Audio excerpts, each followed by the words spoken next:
expected. And that's how you celebrate.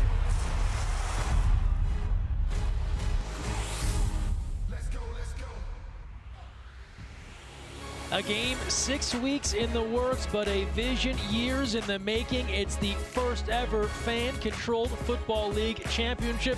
It's the People's Championship. The Glacier Boyz, the Wild Aces, hyped to get this one underway. We welcome you inside Infant Energy Arena, John Pettit Memorial Field. Hi everyone, welcome to the exciting end of season 1.0 here in the FCF, joined by the commish, Ray Austin. Greg Meskel here with you. We'll hear from Marcus Harvey and Patrick Dees shortly. Ray, this has been, as we've talked about all year long, a journey years in the making. We've arrived now at a championship Saturday night. We are here. It's the championship, the People's Championship. Our guys are ready. They're excited. Me and my managers are excited like we always are every week. Let's go. Yeah, the energy here already at a 10, and we still have a couple of minutes before we get started. Let's tell you how we got to this People's Championship game, a name as voted on by you, the fans. In the semifinals, the top-seeded Beasts, their fans could vote. Who did you want to play? They chose the last place Glacier Boyz. Didn't work out too well. The Boys take the win 38-20. And on the other side of the bracket, the Wild Aces turning in a defensive clinic. They jump out to a 16-0 lead. They defeat the Zappers 32-6, the lowest amount of points any team has scored this year in the FCF. Let's look at what's gone on this past week. The big news heading in to Championship Saturday night. Turbo mode, he is activated and has moved over to the Glacier Boyz, really bolstering their running attack. Braden Smith of the Hail Mary operation 2 weeks in a row earlier this season. He is a reserve for the Glacier Boyz. We'll talk about him later on. And then the big man out of Baylor, Sean Oakman, joining the Wild Aces. More on these three as we go. But let's hear more about Turbo. He's standing by with our own Marcus Harvey. Marcus, what's good? I'm down here with Robert Turbo. What's up, man? Hey, man, it's the People's Championship. How are you feeling about this game? Man, I feel great. I'm blessed to be here and have an opportunity to play with these guys. You know, these guys been here since January. You know, I know I'm kind of like the young pup of the group, new here, but, you know, everybody's embraced me like family. I'm appreciative, you know, of that, you know what I'm saying, and I'm glad to be a part of the team. Well, of course, you know that you had the best haircut of your life today, by me, of course. But besides that, how have you been able to really acclimate yourself to the bubble? Well, like I said, it's about the guys, you know, and they've really helped me get used to the process and everything that's been going on, you know what I'm saying? Obviously, I'm not even suited up and ready to go right now. Some of the timing is a little bit off to me, you know, trying to get used to, you know, getting ready and prepared for the game. But it's the fellas, man. Without the fellas, you know, I wouldn't feel as comfortable as I do right now. You know, I wouldn't feel as a part of the team and as a part of the group as I do right now, man. So, you know, I'm really grateful for that opportunity. Yeah, man, you know, you looking fresh, too. Hey, you know, man, fresh cut. Hey, man. I got the fresh cut. You got the fresh everything. Hey, bro, listen, I feel like I own both teams a little bit, so that's why I came out today like this. Okay. But, man, you were on the Beast last week, Yep. and now you were trucking cats. Are you going to bring that same drive to the game this week? I'm going to let the game come to me, you know, and let God guide me through this whole entire game. For us to win, it's going to be a team effort. So, you know, hopefully I can, you know, I'm going to do my part and what the coaches asked me to do and play hard like my teammates expect me to do. And at the end of the game, you know, hopefully we come out on top. We're down here with Turbo. Back to you, Ray and Greg. Hey, this man ready. And speaking of ready, Marcus, I have to ask you about this outfit. Jenks is the one who's been getting the swag awards week to week. You have set the bar high here early. Oh, my clothes. That suit. I feel like Papa Smurf out here. Let's just be out. You do. You look like a swagged out Smurf out there, bro. Hey, man, listen. Hey, baby. I'm under mushrooms. I'm under all these things. But I can get in both after parties. Me and Coach Jinx got an after party after this. So we win in both ways. You see the shoes. You see them J's. You see the blue I ones. like them shoes. Okay. I'm looking. Look how I'm bow-legged. Look how I'm bow-legged on them. Look how I'm bow-legged on them today, Ray. You went bow-legged Boy, I'm on them. That's bow-legged what you on them know. today. Yeah. You cool with it now, You know too. what it is. I got a Bluetooth in my ear. What you say now, Chuck? What you say now, Chuck? Okay, yeah. I'm back to you. Back to you, Ray and Greg. Back to you, Ray and Greg. Marcus Harvey taking it up a notch here, vying with Coach Jenks, who we will see later on for the best dressed look here in the FCF. It's an honor. Coach Jenks has won going away 5 weeks in a row. Well, hey, I want to just open up his closet just to see what jumps out at you. I mean, because it's going to jump out, regardless if it's a color, a print, or the diamond. Something's going to pop out at you. So, hey, shots out. You got to be a confident man to walk around like that. Hey. Yeah, we'll see what Coach Jenks is rocking with here in a little bit. Shout out to everyone watching right now on the FCF app. If you don't have it, make sure you download it. Search Fan-Controlled Football wherever you get your apps, Apple or Android. You can register and get involved calling plays for the Glacier Boyz or the Wild Aces. We're just getting started here. The People's Championship is ahead. Glacier Boyz and Wild Aces. We're back with more after this.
Take a closer look. David Pindell, the quarterback for the Glacier Boyz on the left. Jackson Erdman, QB for the Wild Aces on the right. Wearing the Whoop sleeve, allowing us to get a live data look in later in this game. We'll keep an eye on their heart rate as this championship game progresses. Ray, the Whoop sleeve connects in. There are so many technological components here to the FCF. It is certainly the most tech-forward football league and a great way for fans to even learn more about the players they love. Yeah, we're like a future incubator of tech. You know, it's different from a lot of the other leagues. A lot of other leagues have to wait for that tech to get, issued or pass approvals of all these crazy things. We want to make this place the most digitally technical sport that you've ever seen. So we're working with Connection and we're working with Whoop. We want to bring you guys right in to every part of the athlete, from the calling the plays, drafting players, and even watching how they're performing and how they recover. And one of the great ways that fans interact is by casting votes on a variety of topics. In addition to voting on play calls, there are a bunch of votes throughout the week. One of the votes that's going on soon tonight, we're going to later have an opportunity for you to vote for Champion of the Fans. So we'll talk all about that coming up. Who do you think best connected with the fans? And a great way that fans connect with the athletes is through Instagram. Here's a look at some of the players in the Glacier Boyz. If you have a chance, give these guys a follow. They're always sharing great stuff. Yeah, man. James Harden, he's like probably one of the best dressed here. Dylan Winfrey's that lockdown corner that you want on your football team. Daryl Verges, I mean, come on, 29 reps in the 225. I just want to be a friend and just watch some of his workouts. And then from there, let's take a look at the Wild Aces on Instagram as well. A couple of guys you can check in here. Otio Slicknick, have to give him a shout out, the mayor of the bubble here in the FCF. And you got tight end Chris Bazile, exit 81 when he's got his hat apparel. Curtis Collins, one of my favorite guys here. Jordan Harold, him and his mom are just super. They've been great. He's been great since he's been here. And this is what makes the FCF so different than other leagues. Yes, there's some amazing partners that the league has, but they also go out of their way, and you and the rest of the FCF team, to showcase what the athletes are working on. So I know you're often wearing their hats and their shirts and their gloves and talking about their charities. It's something you don't see in other pro sports leagues. I mean, it's, I played in the NFL, and nothing's ever going to be bigger than the Shield. And that was hard trying to, develop your brand and not being able to, and then having to wait till after you were done playing, when by that time it's probably too late. We just want to think different here in the FCF. If you want to be an athlete and you want to build your brand here on and off the field, that's what this is for. That's what, as a commissioner, that is what I want to bring to the league, as long as, bringing more opportunity to our players on and off the field. And this is a guy that knows Ray played at Tennessee with Peyton Manning, went on to play in the NFL with the Jets and the Bears. And you hit on it. These are things that you wouldn't have an opportunity to do when you're in that league. And it's something I know you wanted to make sure was a part of this league. We do. I mean, look, we have what we call a pouring session every week where the guys, I meet with all the players, and we'll bring a comic in to come, to do a little team building. But we also bring in entrepreneurs. Guys like Jason Fox with Earbuds. He was a former NFL player. Terry Cousins, former scout for the Pittsburgh Steelers, Jay Alexander, from former CEO and founder of FUBU. Like, we bring in guys in so they can understand business and other things that they want to get into and see that it's actually reachable with the people in our network. And we know there's no shortage of guys that want to get into this fan-controlled football league. Big showcase opportunity coming up tomorrow as well, right here in the Atlanta, Georgia area. ProFootballPlayersEdge.com, where you can register and learn more if you want to showcase your skills and maybe get a look at being a part of FCF Season 2.0. But before we get to any of that, we have a People's Championship to get to. The Glacier Boyz and the Wild Aces, we are working our way towards the start of this one. The energy is already high. Lots of talk down on the field. We step aside for a brief break.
The original Glacier boy, David Pindell, their first franchise tag. Here's a look at what he's done courtesy of IBM Watson.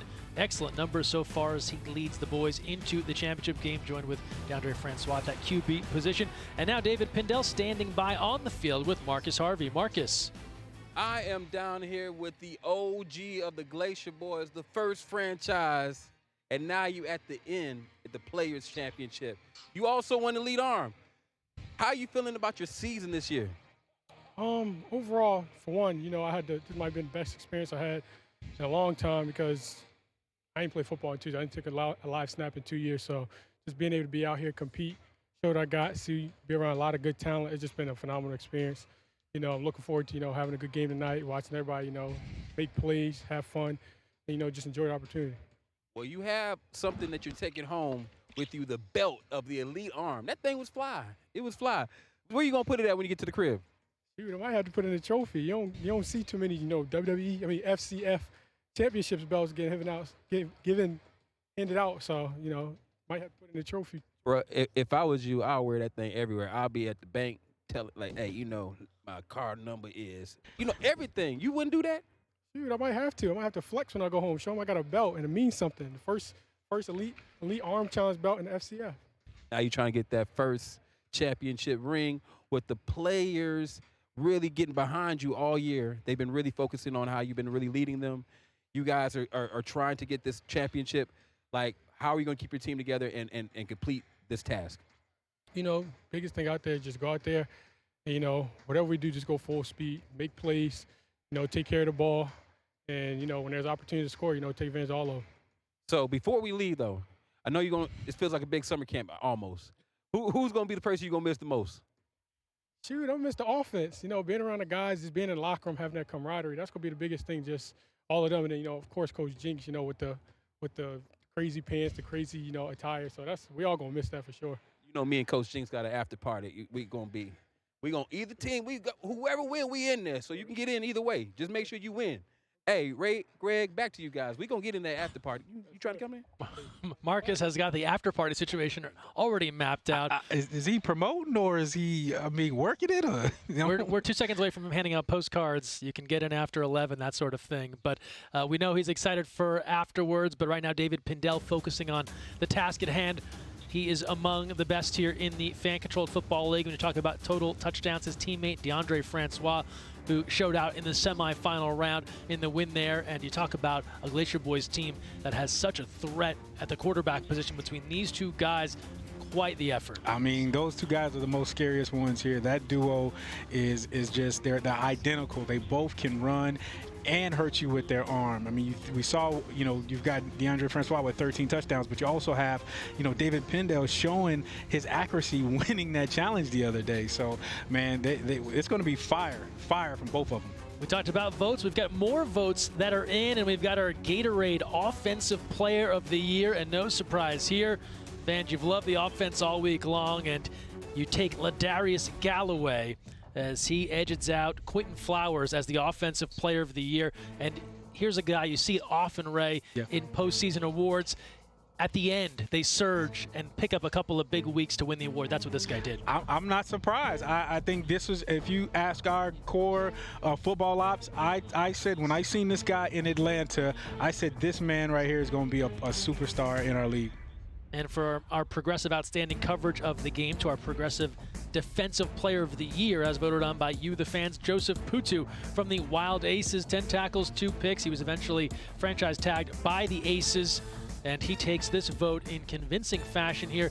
This one may stir up a little debate, but congrats to Joseph. It did. I mean, you had some guys that were showing up all year, consistency. But, Putu, he made some really big plays, in some really key games that I think that, people remembered. So Putu, an interception here, and he is the defensive player of the year. So shout out Progressive and Gatorade for our defensive and offensive players of the year. And just 2 guys that spoke to what was accomplished this season. Now, there's another element. We just talked about it earlier. Champion of the fans. This is less about what they did on the field and how do they connect with you, the fans. The vote is open right now. For those tuning in on Twitch via the extension, access the vote. Cast your vote. Who was champion of the fans? And this one's going to be tough, right? There are so many guys that were constantly interacting with fans week to week. Yeah, I mean, I got some favorites out there I think that are probably going to be in that running from, Slick Nick, of course. You've got, Jerdy literally took over an entire team and ran it by himself. Then you got Logan do whatever he can in a boy band, Marchie. I mean, it's going to be hard. It's going to be fun. It's going to be fun to see because I've seen these guys, their personalities, and it's just awesome to see that the fans get to see it too. Yeah, it's one of those votes where maybe there'll be some debate, but really everyone that's up in this vote right now for champion of the fans, they're all worthwhile. They've all done a great job connecting to the fans here in the FCF. Well, we're gearing up for a championship game, and anytime you hear about the final, there's an extra level of pressure that's put on the players. That also ties into mental health. Football is as much a physical game as it is a mental one. Just ask Sean Brown, the defensive tackle here in the FCF. He broke down his mental approach to the game in this feature from Emory Healthcare.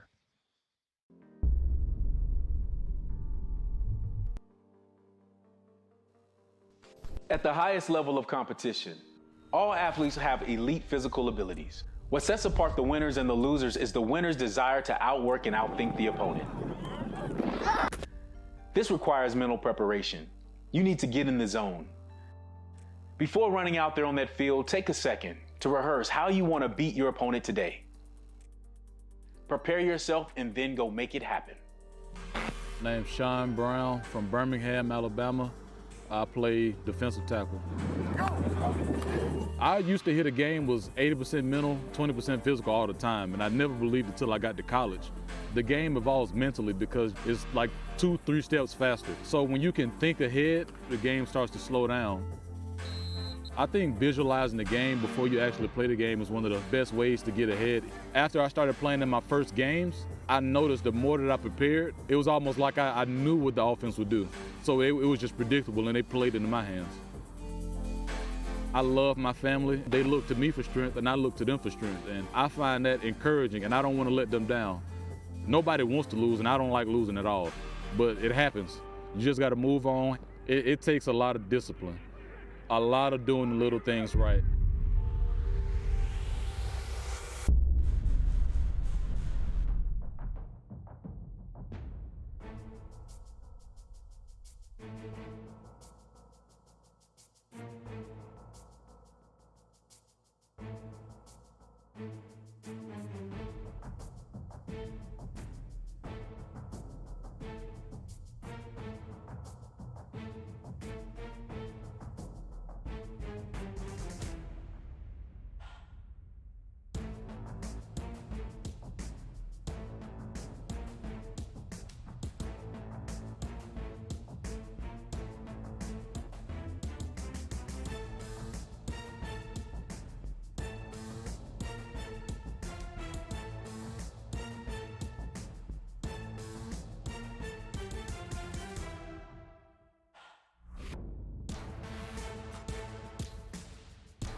Well, we showed you Marcus Harvey's outfit before, but behold this. Coach Jenks with the dapper look, courtesy of Loudmouth, as voted on by you, the fans. And shout out to Loudmouth for providing Coach Jenks pants every week, allowing the FCF fans to vote on what pants this man should wear, patrolling the sidelines, and he never fails to impress.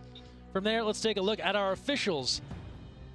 Brought to you by our friends at the Susan G. Komen Foundation. The referees here in their pink polos, all part of FCF's partnership with the Komen Foundation.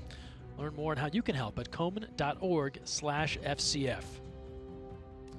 So again, it's the People's Championship. This is the title bout in the fan-controlled football league.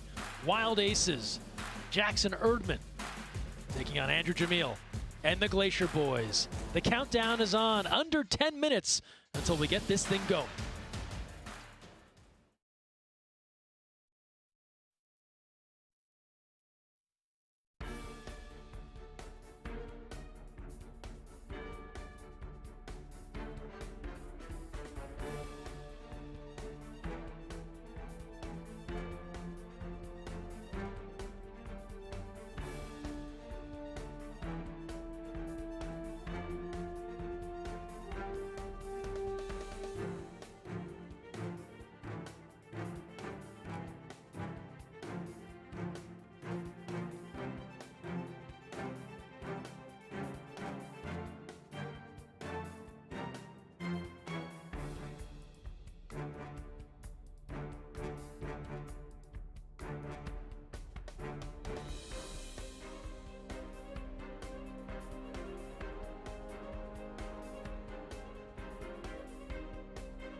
Now under 8.5 minutes until we get started here with introductions in the People's Championship fan-controlled football finale.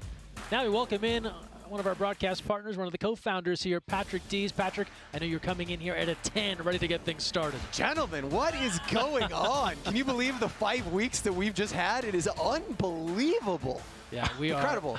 I'm laughing because you're like right over there. Yeah, yes. Hey, Patrick, this has been such a tremendous 5 and now into week 6 here with the fan-controlled football league. I want to remind everyone to get involved on the FCF app. Make sure they download it, get started on that. Get ready for season 2.0, of course. But let's look back first at what's transpired here in season 1. The numbers have been tremendous for the fan-controlled football league. Such high adoption across every platform.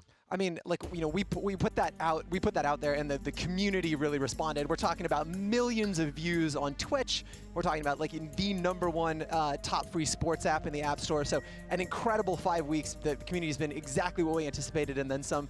You know, just unmitigated creativity and positivity and interaction with the league. It's been outstanding. And we were hitting on a bit a vote that was taking place for champion of the fans, and the way that the athletes interact with the fans. I know that's something that you and Ray and everyone was really keen on when you launched this league. Yeah, I mean, I think, again, we talk a lot about it in this broadcast, but we are redefining the relationship between player and fan and really wanted to break down those walls. And so it's been really exciting to see these personalities. I think I'm not alone in saying this league is filled with personalities. A lot of that's a credit to Ray and team for finding those guys that would be a good fit in this league. But also, you know, I think we've done a pretty good job of like breaking down those walls and letting those personalities shine. Ray talks a lot about it, about getting that helmet off and getting, you know, players in front of the fans. And Patrick, I know one thing you wanted to hit on was the opportunity for fans to be more than just fans with these teams. My God, you asked for it. We delivered. Are you kidding me? Yeah, we talk again. Fans have an opportunity to own, historically had an opportunity to own parts of each one of these teams. We reopened it just last night. So again, head over to republic.co. You can actually become an owner, a real life owner of one of these teams. You can look down, you can look your friends in the eye and say, look, I own a football team with Greg Miller. I own a football team with Quavo. These are the things you can say. So get in there. Again, it's authentic ownership. It's at republic.co. It's back open. So if you missed that window before, it's not too late. And Ray, since Patrick is here, one of your co-founders, we have to talk the road to starting the fan-controlled football league and how we got here to launch the FCF. And part of that was the tryouts that took place to get all the guys in this league. They proved very worthwhile. 95% of players were offered contracts. Yeah, we went all over the world. I mean, Houston, Pittsburgh, we stationed our, literally put our flag down in Atlanta because we found so many great players out here in Atlanta. But we signed 93% of those guys that we were that are in this league right now. I mean, if you think about Max Davis, Jackson Irvin, I remember sitting down having my interview with Jackson. I remember seeing Ladarius Galloway in Atlanta, and Logan Marchie, DeAndre Francois, Andrew Jamil in Atlanta. Like, there was some great guys, and our teams, our league would not be made up without these tryouts. I know guys like to send in tape and you know, show us their huddles, but a lot of times we like to see the guys that are going to be in this league. We want to see them with our eyes. Got to have that eye, you know, that eye test. Sure, you know, when it comes to football, you got to have that eye test, and a lot of these guys, they pass that eye test. Here's a look at some of the guys that came from some of those locations there, the stars of this league. And tomorrow, coming tomorrow right here in the Atlanta, Georgia area, the next showcase, a chance to show off your skills and maybe catch the eye of the commission, others for season 2.0 of the FCF. You can register now at ProFootballPlayersEdge.com. Ray Austin, Patrick Dees, Greg Meskel here with you. Patrick, you've been around the arena here gearing up for this. Give us a sense of the energy right now. I mean, it's unreal. Like, week to week, it's been building. As our audience has been building, our digital audience, I think the excitement in arena is just, it's palpable. I can't wait for this thing to go down.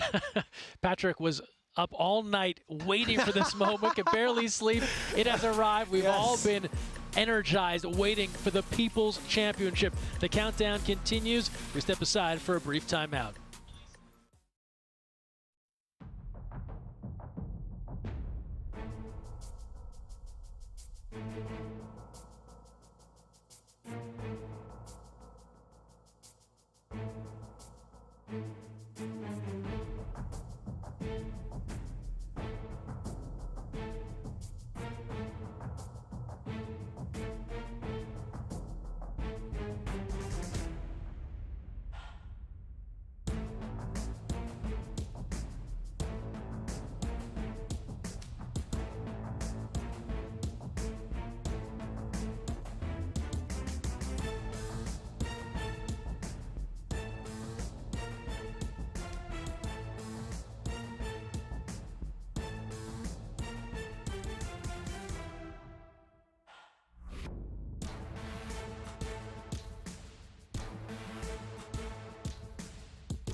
We have reached the postseason.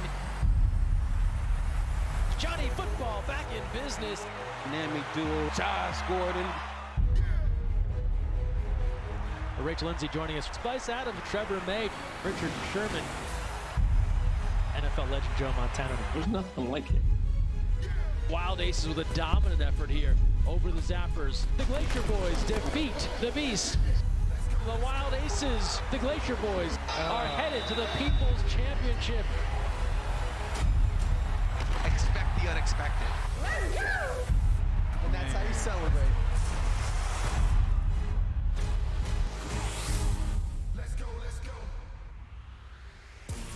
It's a game that's been in the works for weeks, but it's been a vision years in the making. It's the fan-controlled football league's title bout, the People's Championship. High energy inside Infant Energy Arena as the Glacier Boyz prepare to take on the Wild Aces. Hi, everyone. Welcome inside to John Pettit Memorial Field. The commish, Ray Austin, Greg Meskel, here with you, gearing up for the first ever FCF Championship. Ray, this has been in the works for a long time, and we're here. Tonight, we'll figure out who'll be the champ of the FCF. We are here, the People's Champ. We are going to get to see this for the first time. I can't tell you how excited I've been. We've been working on this for 7 years, and it's finally here. Let's take a look at our starting lineups, brought to you by IBM Watson. The Glacier Boyz, two of the top quarterbacks in the league, DeAndre Francois, David Pindell. Across the way, the Wild Aces, no slouches with Jerdy Dude, Jackson Erdman, and Ed Crouch. Big-time superback, Ladarius Galloway, the Gatorade Offensive Player of the Year. These running backs have tremendous abilities between Galloway and Turbin, and also everyone highlighted there. They bring individual power-ups that allows them essentially a do-over in the man-up scenarios here in the FCF.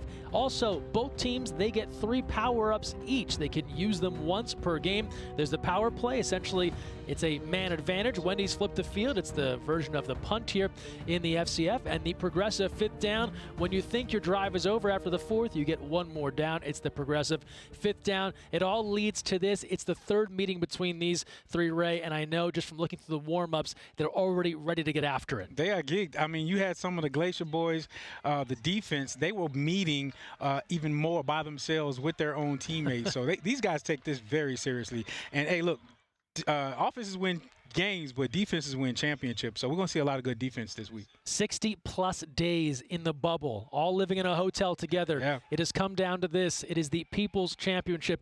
And the way we do things in the FCF, it's introductions you don't see anywhere else. They're thrilling. Let's meet the Wild Aces. Let's meet the Glacier Boyz. Here's Katie Bowe. Let's get it going. Ladies and gentlemen, welcome to the Infinite Energy Arena for the inaugural season finale of FCF, Fan-Controlled Football. Fans, you voted for the name. It is time for the People's Championship game, featuring the Glacier Boyz versus the Wild Aces. Please direct your attention towards the end zone for tonight's starting lineups. Now, it's time to meet the Glacier Boyz. Led by number 24, Roman Tatum, and number 52, Cecil Cherry. Please welcome the Glacier Boyz starting defense.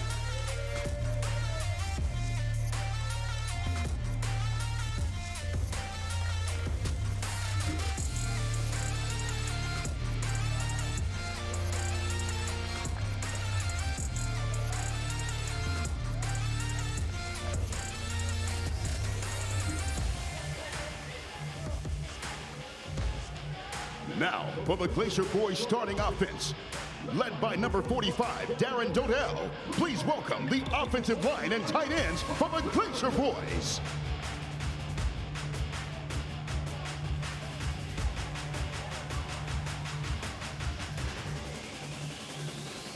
From Savannah State University, wide receiver number 87, Joseph Boykin.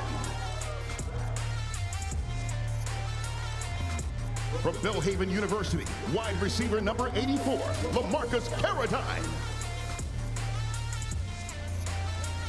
From Florida State University, quarterback number 3, DeAndre Francois.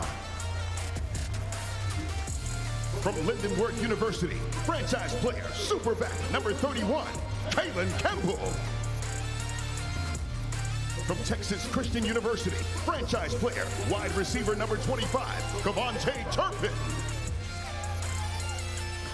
From Stonehill College, franchise player, wide receiver number 18, Andrew Jamil. From University of Connecticut, please welcome franchise player, quarterback number 11, David Pendell. The Glacier Boyz offensive head coach is Robert Ford.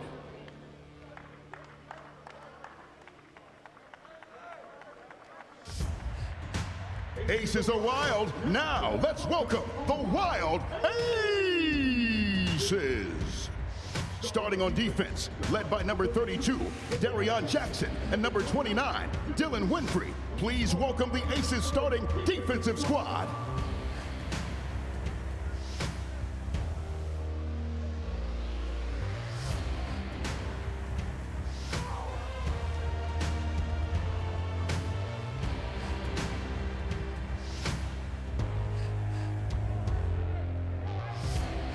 Now, for your offensive starters. Led by number 79, DeMarcus Hayes. Here comes the Wild Aces O-line and tight ends.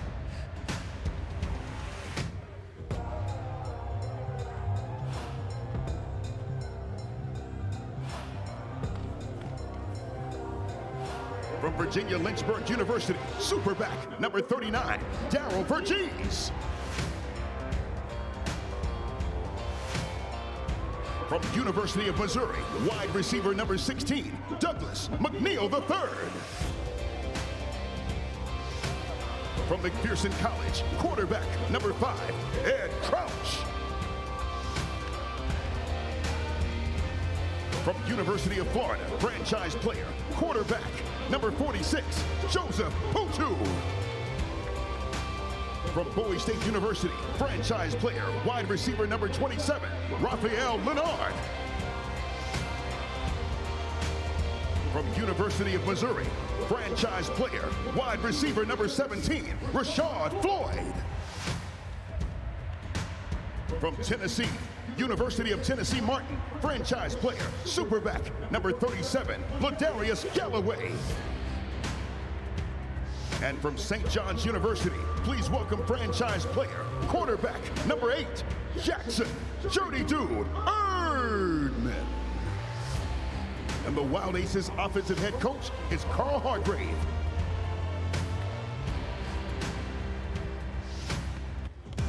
Last but certainly not least, with over 45 years of coaching experience, one of the most colorful personalities in all of football, FCF fans, you voted on his groovy championship pants selection.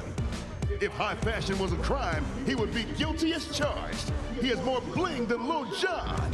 Welcome the one, the only head coach, John Jinx Jenkins.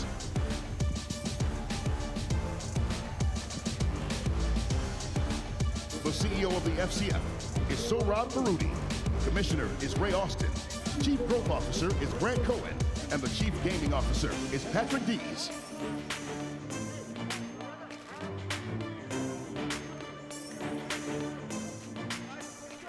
Wearing the stripes and sporting the whistles, tonight's officials: back judge Joycia Gray, lineman Tony Drummond, line judge John Grooms, referee R.G. Detillier. Ladies and gentlemen, please rise for a moment of silence in honor of the 8 people killed and several others injured in a series of shootings at 3 spas in the Atlanta metro region on Tuesday.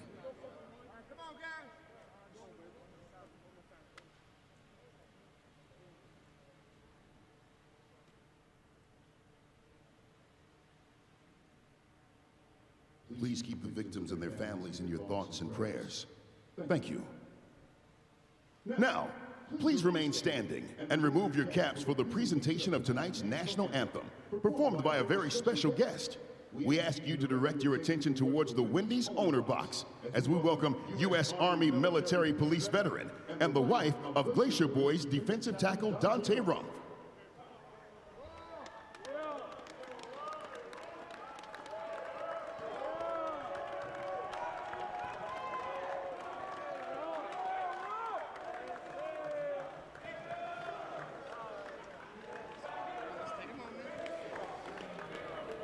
Make some noise for Jessica Jess Love Rumpf as she performs tonight's national anthem and is accompanied by their 3 sons, DJ LeRae, Deamari, and Freedom Rumpf.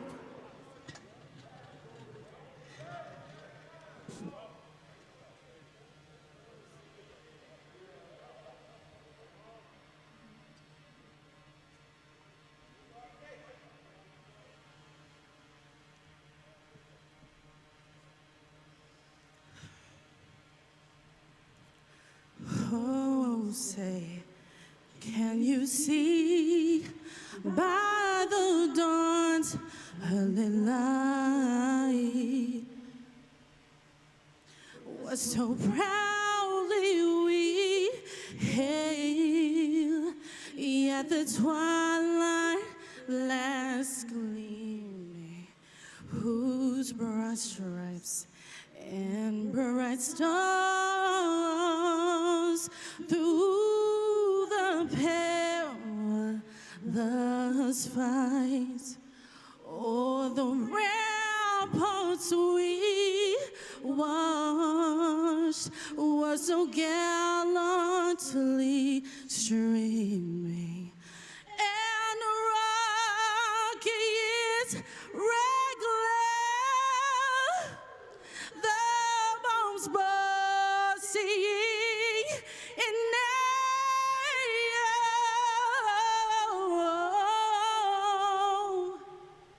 gave proof through the night that our flag was still there. Oh, say spangled banner.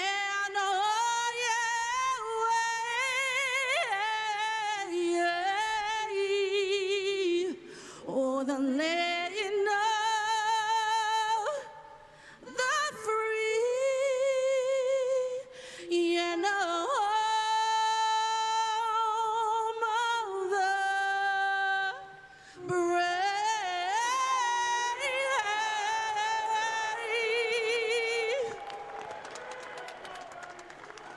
Please direct your attention towards the 25-yard line for tonight's Rock, Paper, Scissors, presented by Wendy's.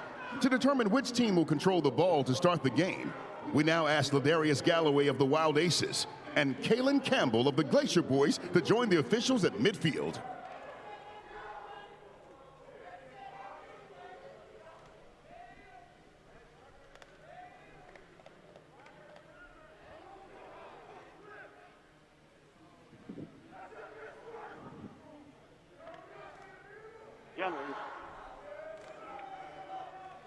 Gentlemen,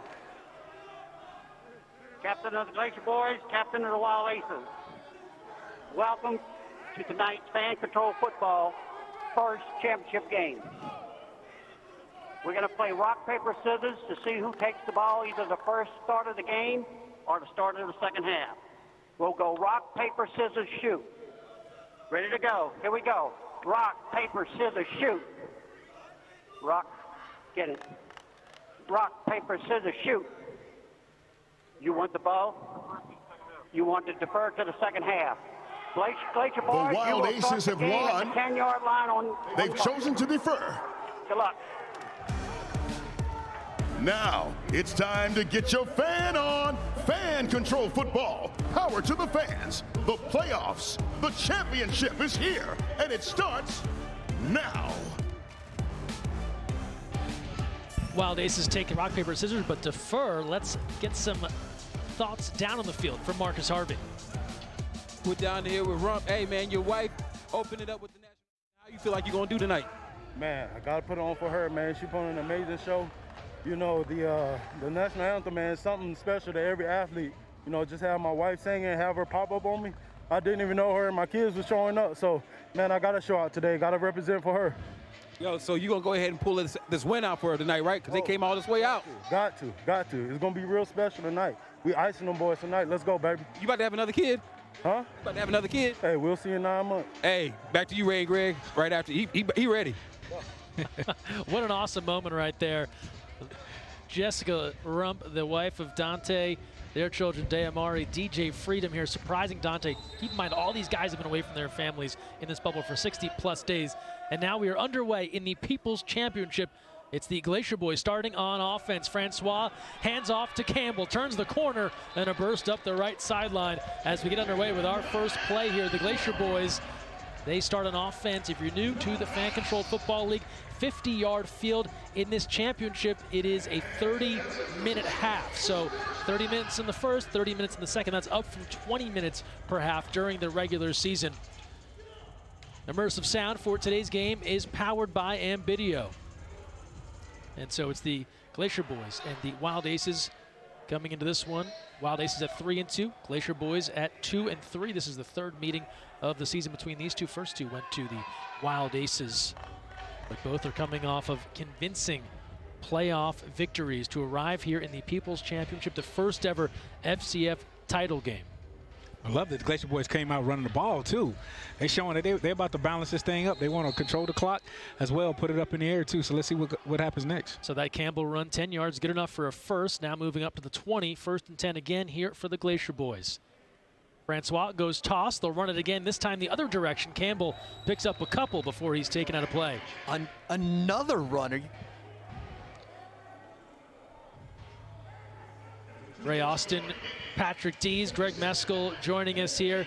And Patrick, this is a fan-powered run calls right now. I mean, you know, you got to think about like last week. We saw the difference in the Glacier Boyz performance. We've got new Glacier Boy owner Aiden Ross streaming and kind of driving a lot of strategy. And it's unsurprising to see back-to-back runs trying to establish that run game early. Yeah, 2 runs from Kalen Campbell to start this last, a 3-yard pickup. And if you're new to the fan-controlled football league, fans that are registered fans of these teams, they call their plays on offense. So all the registered Glacier Boyz fans, they're calling the plays right now via the FCF app on offense. Wild Aces fans will get their chance when they get the football for the first time. Now a 2nd and 7, early stages here, first half, the People's Championship here in fan-controlled football. Francois to throw for the first time. Downfield, got Jamil. And Andrew Jamil towards the pylon, touchdown. Got him. Glacier Boyz strike first. Got that TD already. And they already start. I love the balance because I don't think the Wild Aces was prepared for them to be running the ball like that. So they started off with the run, and that always opens up that pass down the field. Very quick shot here from Francois. 27 yards to Andrew Jamil, one of his favorite targets here for the Glacier Boyz. Second look. Getting that 1 foot in, and hey, you notice that we had that fan vote either 1 or 2 feet in. He got the 1 foot in. TD, my man, jukebox. Yeah, fan vote, right? Again, fans decided that 1 foot was a catch. Unbelievable. And hey, this is a matchup that this will be interesting. Y'all remembered in the man ups last time, Joseph Putu being that langy defensive back. If he gets his hands on Jamil, it's going to be tough. This is the Progressive Defensive Player of the Year, Joseph Putu, going against Jamil. This is for 2 points and easy done for Andrew Jamil, right across the middle, hauls it in. And I think they knew that. I think they knew that they can't fade on Joseph Putu. So when he can go ahead and get inside like that, then it's going to be an easy TD for them for an extra point. Nice and easy. See, they wanted something easy. You could tell they were both on the same page, him and Jamil. They're like, let's just get this thing in there, start off right. So Andrew Jamil helps the Glacier Boyz get out to an 8-0 lead. First, he hauls in his 7th touchdown on the year here in the FCF, and then comes up with the man-up conversion. If you haven't seen those before, it is the FCF version of the point after. From the 5-yard line, it's worth 2 points. From the 10-yard line, it is worth 1. And now we'll see the Wild Aces on offense for the first time, led by their quarterback, Dirty Dude Jackson Erdman. And they've got the Gatorade Offensive Player of the Year, Ladarius Galloway, running the football to the 20 and up to the 25, and that's what he has done so well over the last couple of weeks. The Glacier Boyz already know we have to stop Ladarius Galloway if we're going to win this game. If you don't stop the running game, it's going to be very difficult for the Glacier Boyz to pull this off. And I know Greg Miller and team have been very hot on G-Way all week long. So again, it's interesting seeing them establish the run early. And that was DeMarcus Hayes, slow to get up for the Wild Aces, the offensive lineman. Looks like he'll try and stay in. And with that, let's bring in an all-time legend and advisor here to the FCF. Joe Montana is back. Joe, thanks for being here. My pleasure. What's going on, guys? Oh, just the People's Championship, just deciding the first ever FCF title. I thought I was watching the wrong game. I saw all those runs. It was a bit of a pass-heavy league early on. We've seen some balance, and now, Joe, we're into a title game. You know all about these. There has to be a lot of emotion running high for these players. Oh, yeah, for sure. I mean, this is what they've been playing for, and here they are, down to the final few teams. And, you know, you've got one great defensive team that's been playing well towards the end, and, you know, it goes back to fundamentals no matter what kind of football you're playing. And that's why we've seen all this running, I believe, is that you got to be able to run the football to be able to throw it. Like somebody mentioned that earlier. And the other part is you got to have a great defense. And if you look at the Aces, you know, what they've been doing, you know, you got to be able to shut people down. So, but you also got to be able to score points. Joe, you've been in so many championships and great games. What type of advice would you give our players that are in their first ever People's Championship? Well, I think the biggest thing is why do you play this game? You go because you love it, it's fun, and that's all you got to think about. I'm going out and play football for fun. They're getting paid. They're playing in a championship game. You know what? But they would do it whether they got paid or not, and that's what it's all about. So just go ahead and, you know, go out there and relax and have fun. I mean, if you get too nervous, you're not going to play up to your potential. So you got to learn to figure out how to relax out there. Joe, I got to tell you, it is a little bit surreal to hear your voice as we're calling plays. I actually learned the rules of football by Joe Montana's Sports Talk Football on the Sega Genesis. The Sega CD, rather. That's how I learned the rules of football into calling plays, and here it is, fast forward 30 years later, and it's happening in real time. It's pretty cool. it's so funny. I hear so many people talk about that game, you know, and I remember parts of it, but wow, everybody that has played a lot of the football games, came back. You know?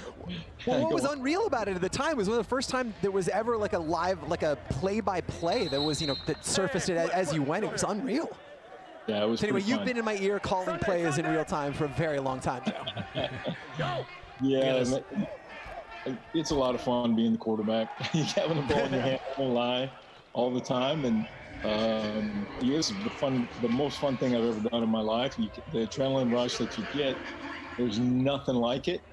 I don't care what position you play. Just if someone could go out and play a game, one game, who's never played football before at this kind of level, you would always never. Well, you will never ask that question again.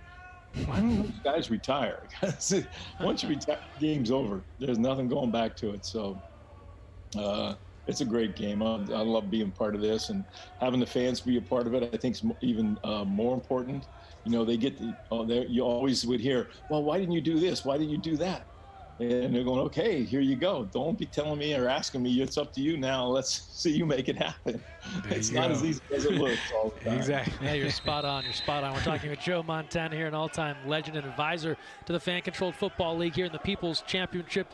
Wild Aces have kept it on the ground. They go back to Galloway. He turns the corner to the 15 and the 10, and they've stayed steady on the run, picking up a first down.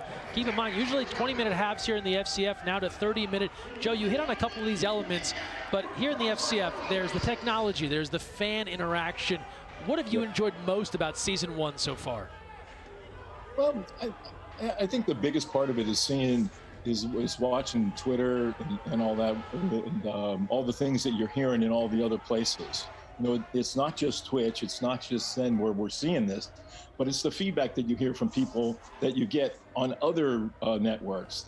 And I get it from people all the time, or just in person. Well, I really enjoy watching that. I didn't know that it was like that. I go, yeah, go ahead. You can, not only can you watch it and be a part of it, you can be an owner if you want. So go ahead, go do it. And you know, my hat's off to the founders here and Twitch and Zen for being a part of this and making it all happen, because I don't think without the live streaming that this makes a lot of sense, because it's hard to watch this on television.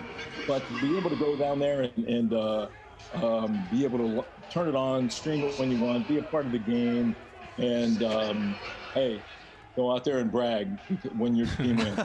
Yes, sir. Yes, sir. Joe, you just brought it full circle. All I've ever wanted for the last like 25 years was for you in my ear to compliment my football ability after playing that game. And so I feel like just check that off the list. I know. I can't believe me and Patrick were in the same sentence as that, Joe. Thank you. Yeah, great equalizer. You know, 6-1. We're basically the same when it comes to football, right? Right?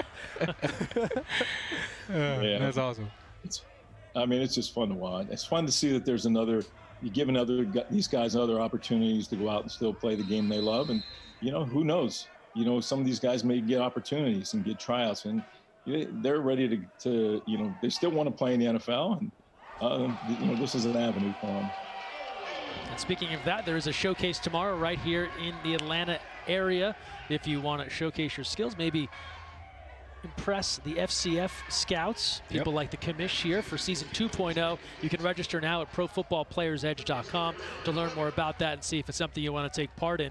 We're talking with Joe Montana now here, an advisor here to the Fan-Controlled Football League, and of course an NFL legend. And meanwhile, on the field, Glacier Boyz leading the Wild Aces 8-0, but Wild Aces marching down the field here, a prolonged drive as they try and equal the score, trailing 8-0.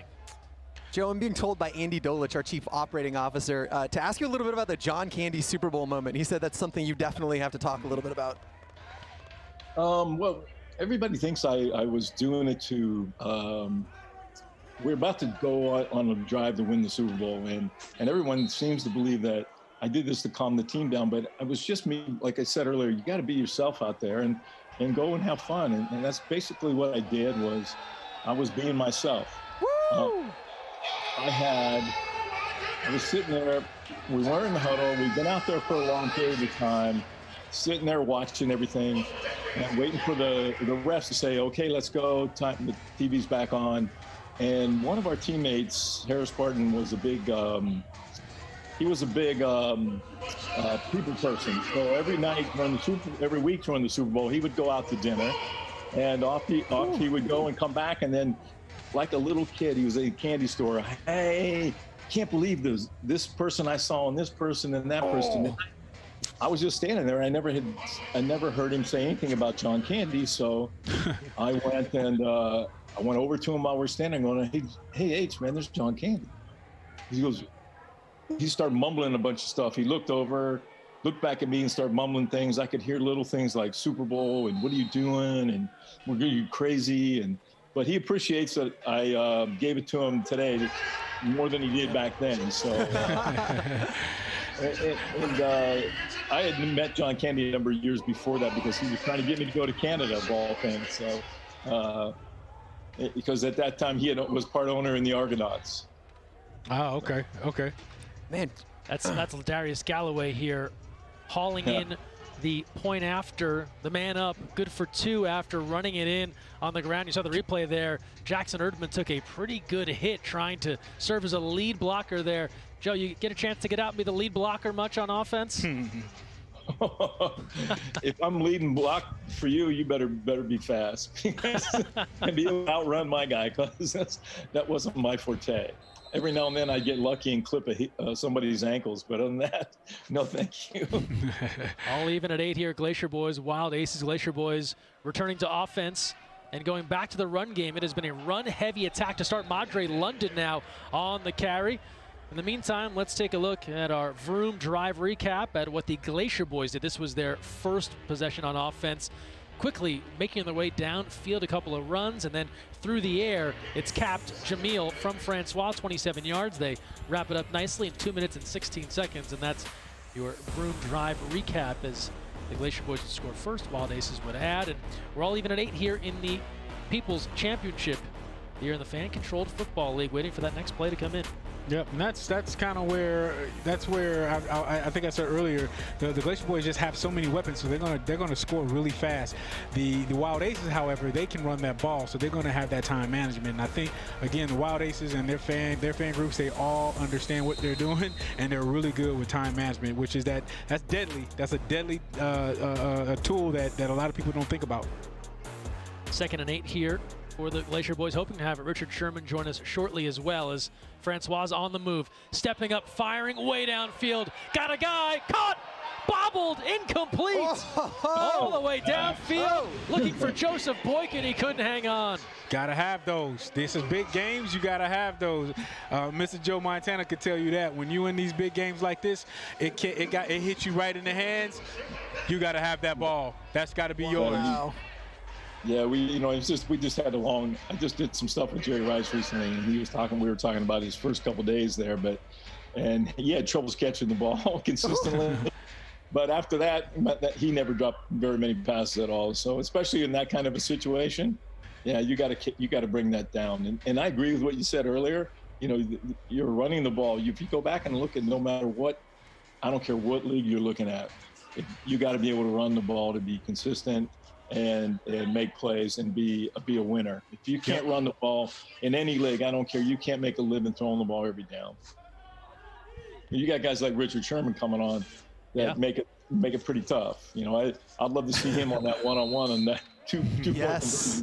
Yes. Yeah, we'll get Sherman here shortly as it's an 8-8 game. 3rd and 8 now after that Francois Boykin connection just off the fingertips.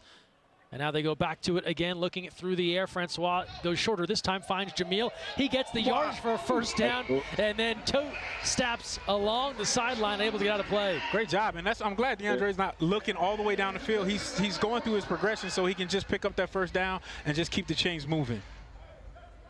Second look at Jamil. Looks like he steps out right there, but it's good enough for a first down. So he did try to add a few more yards after that, but he had stepped out of play. But good enough for a first down. 8-8, Glacier Boyz, Wild Aces. We've got Richard Sherman on the way here, one of the Glacier Boyz co-owners. Has to be thrilled his team has made it into the People's Championship. He'll be joining us with Joe Montana shortly here as we're working our way through the first half. Remember, 30-minute halves here in the People's Championship, so we're nearing that halfway mark of the first half. 8-8 between the Glacier Boyz and the Wild Aces. third meeting of the year between these two teams. First two went to the Aces. Glacier Boyz looking to turn things around in this finale. 1st and 10 now, just a little more than 17 minutes to go, first half. And we're back to the run game. Glacier Boyz keep it on the ground. Nice.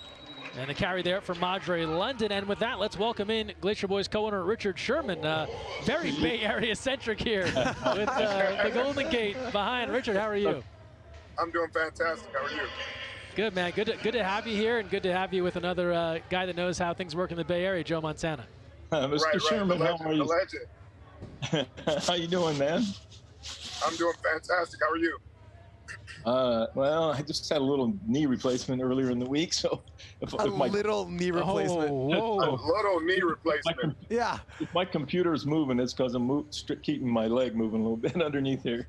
Yeah. It's not fun, but hey, it is what it is. You get old, that's what happens. Hey, when you that cool, you ain't gotta tell nobody nothing. It's all good. Well, hopefully it helps, and you're feeling better after. Yeah, you know what? The pain that was there before is gone already. It's just now getting through the surgical part of it. And, right. Up around and walking already, so doing all right. Here's Francois. Right. He's on the move. There you go, Francois. Francois looking to elude, does to the 25, then out of play, shy of the 20. As we have Richard Sherman joining us. Richard, obviously a co-owner here of the Glacier Boyz. You have to be thrilled to see your squad here to the People's Championship. Yeah, I always knew we had it in us if we got the refs out the way. You know how I feel about that. all right, Richard. You've hit your quota on the officials. That's Francois able to advance. And we were talking earlier about the man-up opportunities. Joe said you'd be great at the man-up, Richard. Yeah, I'd protect my leverage, and I'd make him throw the fade, and I think I'm long enough to get to the ball. See, there you go. I knew he'd have an answer. Like he had one. Things don't change about the officials. It doesn't matter what league you're in. Never. Always a vendetta against the officials. So we get a 3rd and 6 here now for the Glacier Boyz. Tied up with the Wild Aces 8-8 in the People's Championship here. Joe Montana, Richard Sherman joining us. Looks to be a passing down now for the Glacier Boyz. 2 receivers to the far side, 1 to the near side, and DeAndre Francois, who's played so well as of late, looking for an opportunity to pass. Quick out, firing up to the 15, and then dragged backwards is Cavante Turpin, but that should be enough to pick up a first down. Richard, just tell us about what you've seen from DeAndre Francois. He's played so well as of late. Man, he's the reason we're here. You know, the poise and the tenacity. And what's crazy is initially I was talking to my guy Mitch, and we're discussing the first potential franchise tag. And Quavo really wanted Pendale. He wanted him bad because I think he invited him, you know, and he felt the way. Yep. And I really wanted Francois. Yep. And, you know, I'm thankful we were able to get him later on. And he's been everything we wanted him to be. Yep. Yeah, just one of the tremendous talents on this. Yeah, he's been playing well. Former Florida State and Hampton standout here, now doing the job in the fan-controlled football league, and he has a tremendous arsenal of receivers to work with too. We're going to see some of them here. Turpin and Jamil, excellent route runners, lots of speed, and then of course those stable running backs. How did Jamil not get the MVP, Offensive Player of the Year? Anything? That's a great question. The fan vote here, the Gatorade Offensive Player of the Year going to Ladarius Galloway. So those Wild Aces fans, they've mobilized well. Here's Madre London on the run, cutting it back, and he'll be stopped for a moment, and then a gang tackle beyond the 15. Everyone shows up for the Aces. Great play by Dylan Winfrey. That is the way to stay home as a corner. Use your leverage, make the tackle, bring it back. Great job. Wait for your boys to come around and help you out. That was a great tackle. See, those are the things that translate to any game. You know, he triggered, he made a solid tackle, he shot his gun. Like, that's what I'm happy about, you know, for some of the things on this film, like the deep balls from the quarterback, the reads, the progressions, you know, just the simple things that'll translate over in any league, you know, and then being able to stand in the pocket, take hits. You know, obviously it'll be a different game with more players and more field, but I think these are still quality reps. It's been really interesting to see the fans' play calling strategy mature over the course of the season. I think week 1 was pass. And again, you can see Aiden Ross coaching folks up. I think they've learned the game a little bit, and they continue to establish that run. Yeah, early on for sure. It was crazy. It was pass. Like we talked about, there's two things that make championships. You got to have a great running game, and you got to have a defense. And I can go back. This time, Boykin hauls it in. So Joseph Boykin missed the deep throw previously. This time gathers it up and is into the end zone for 6. Greg, you know what they say, the nachos don't melt the cheese melt the nachos. Well said, Patrick. Thank you. That's a fan call right there. That's terrible. But look, the fans asked for it. We got to give it to them. And that's them Glacier Boys, man. They got the best. To me, they've got the best wide receiver core out there. I mean, starting with AJ, Jamil, Turpin. You can go as far down as Joseph Boykin, which is the 5th guy, but he's still out there scoring points. Yeah, if he made up for dropping the first one, he made it a lot shorter of a touchdown this time. Could have been a bomb. Now looking to add the point after. This is the man up. Looking for 2 points. Glacier Boys ahead 14-8. It'll be Turpin working against Dylan Winfrey of the Wild Aces. It's a good matchup. Yep. Yeah. Stay inside. Ooh, got him inside. Boom. Got him. Automatic. Stay inside. Tell him, Sherman. Tell him. So Turpin hauls it in, 16-8. Glacier Boys built their lead. So how do you play that guy, Sherman, if he's not split out that wide? Like, say, bring him closer. How do you play that? You got to take away his inside. You got to force him to beat you with the fade. You got to force the quarterback to make the hard throw. Yeah. That's it at the end of the day. I mean, that's all you can do. Hey, guys, 2 excellent guests here, 2 Super Bowl champs, Joe Montana, Richard Sherman. Thanks so much for stopping by. Really appreciate it. Thanks, gentlemen. Man. Appreciate you guys. Take care, man. Good luck to you. Appreciate you guys. Joe Montana, advisor to the FCF. Richard Sherman, one of the co-owners of the Glacier Boys. His squad ahead 16-8. But now Ed Crouch is on for the Wild Aces on their 3rd drive, throwing and hitting to the 25, finds James Harden. Got him. James finding that space, staying active. You can see Dante Rump almost got Ed Crouch, but there you go, James Harden finding that little bit of space, get big. As small as he is, still got big enough for Ed Crouch to find him, and that's all that matters. I'll tell you what, that Twitch chat absolutely loves James Harden, man. Yeah. Every time he's anywhere near the ball, that erupts. Man, look, I'm happy for him, man. Yeah. Look, he can't. I mean, he's had a long, hard road, and still people have still doubting him. Even as he's still performing here, people still doubting him. But he comes up and he always he's been showing up. Now he's in the championship while other people at home, man, talking crap. He here. Can we talk about his performing? Did you happen to see the freestyle rap that he busted out over the course of this week? It's on IG Live. It was unreal. I missed it. So talented. I'm gonna look it up. Do it. So first down for the Aces. Ed Crouch is on.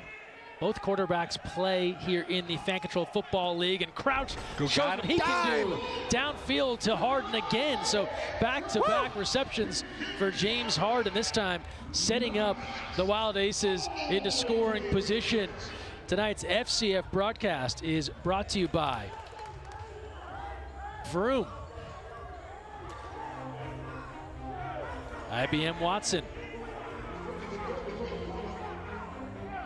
Progressive, Verizon, and Wendy's. Second look here as Crouch connects with James Harden downfield.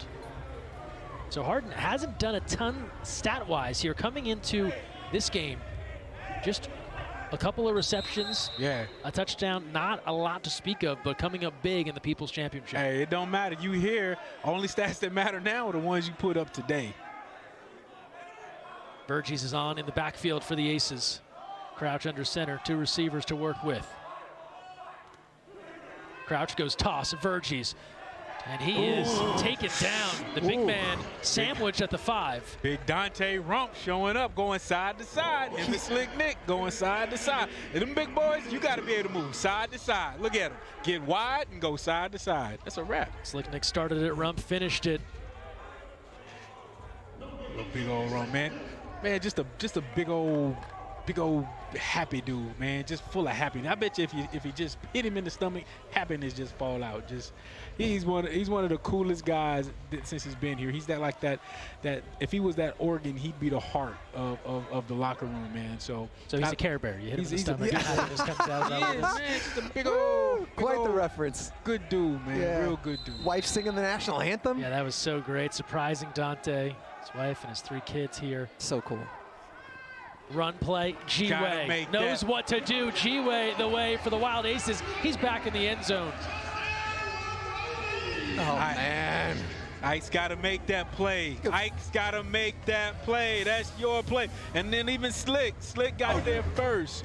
Slick got his hands on him. Hey, and look, this is Daryl Vergie's repping 29 reps, and you wondering if he can throw off somebody that's 285 pounds? Yep, look at just slash him up. Look, come on. You can't tackle him like that. You got to wrap him up.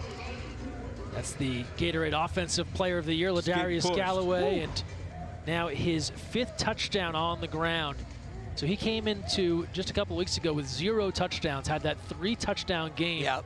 Then adds another last week, and now 1 here in the People's Championship. So he has really begun to heat up.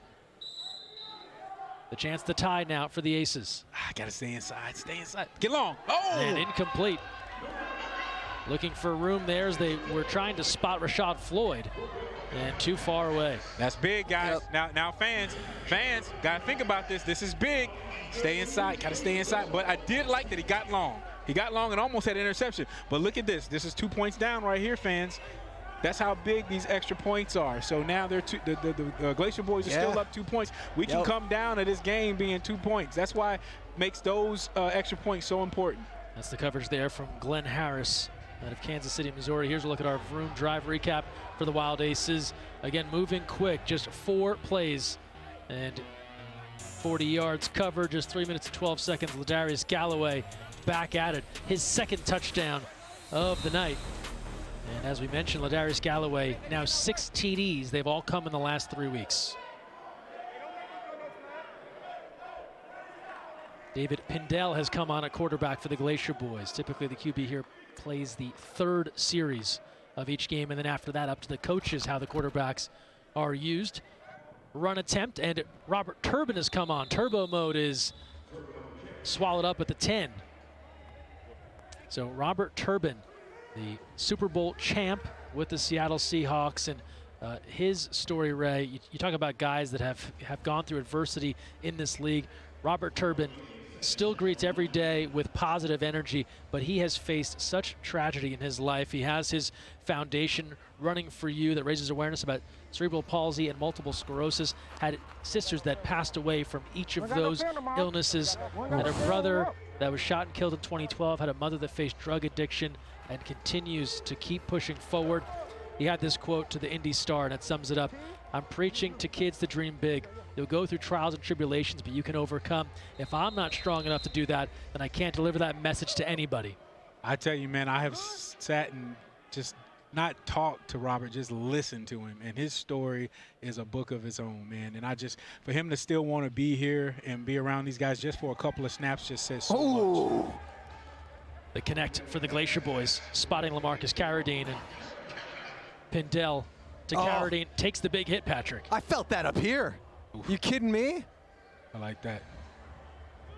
Dylan Winfrey. He wasn't messing around, man. Dylan Winfrey showing up. They made a couple of good defensive plays so far. Made this really good defensive contain down here to stop this play. But I mean, he's doing well. Doing really good. A little something extra on that one.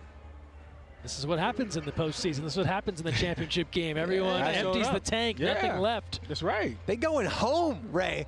Man, they've been bubbled up for so long. Can you believe this? Listen, go this far. Go this far and go home empty-handed, or go home with that crystal ball. You know what I'm saying? That's you trying to go home and tell them stories. You laughing on the bus. You ain't trying to be looking at your phone, seeing if your girlfriend hits you up and saying, "Oh, no, you're still playing, okay? I still love you." Nah, you want to be. Hey, I will call you back because I'm celebrating with the fellas. Under 7 minutes to play. 3rd and 4. This is first half action. Quick out, complete. Turpin turns on the afterburners and splits through a couple of tacklers. He's inside the 20, and a big first down gainer for Kavontae Turpin. God, Ray, you called Turpin stupid fast, and it's funny to see him, and he just turns the corner and goes. It's his third gear. It's like he's even when he stopped, it's like boom, boom, boom, boom, boom. Yep. And that's that guys that got that third gear. They can put that, you don't have to put it in first. Just put it in second forward real quick and pop it to third. That's him. I got to tell you what, the chat was really receptive to Turpin, all the charities and his foundations and whatnot. Like Cosmonati says, what a class act, great stuff, Turpin. So exciting to see, the Twitch chat genuinely really resonated with that group. Man, because you remember we had him on the show. You were off the show. You was in the air, but we had him on the show again the other day, man, and he got to just talk about a lot of his stuff. His sisters, passed away with cerebral palsy, and it was just like I've heard him tell this story, and every time I just like, man, and he literally just lost one of his sisters, and he's just out here with the biggest smile and just has a positive attitude. So I'm glad he's here, man. Yeah, Sister Tiffany passed away in 2019. If you can't support that guy, I'm not sure who you can. Here's Pindell throwing and hitting. Jamil is leveled out of bounds. Incomplete. Big time hit coming over Joseph Putu. Putu ain't playing. Putu said, hello. I'm franchised for that reason. Progressive Defensive Player of the Year. And leaving no doubt.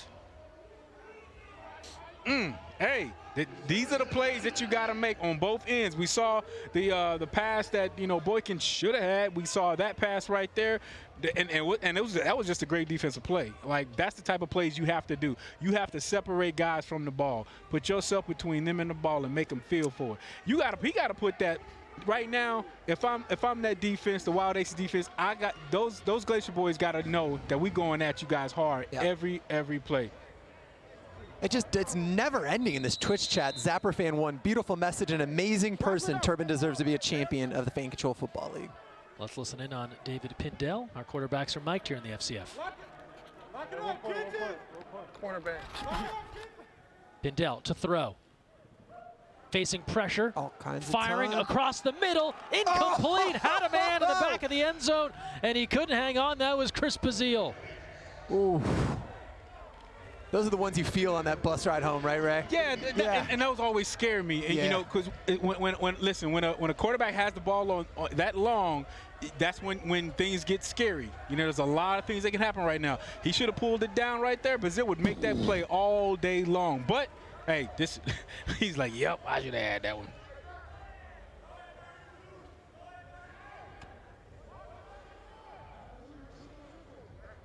(16-14) Glacier Boys, and it's funny, we just had Joe Montana on. That looked like the reverse angle of Montana to Dwight Clark in the end zone going across the back.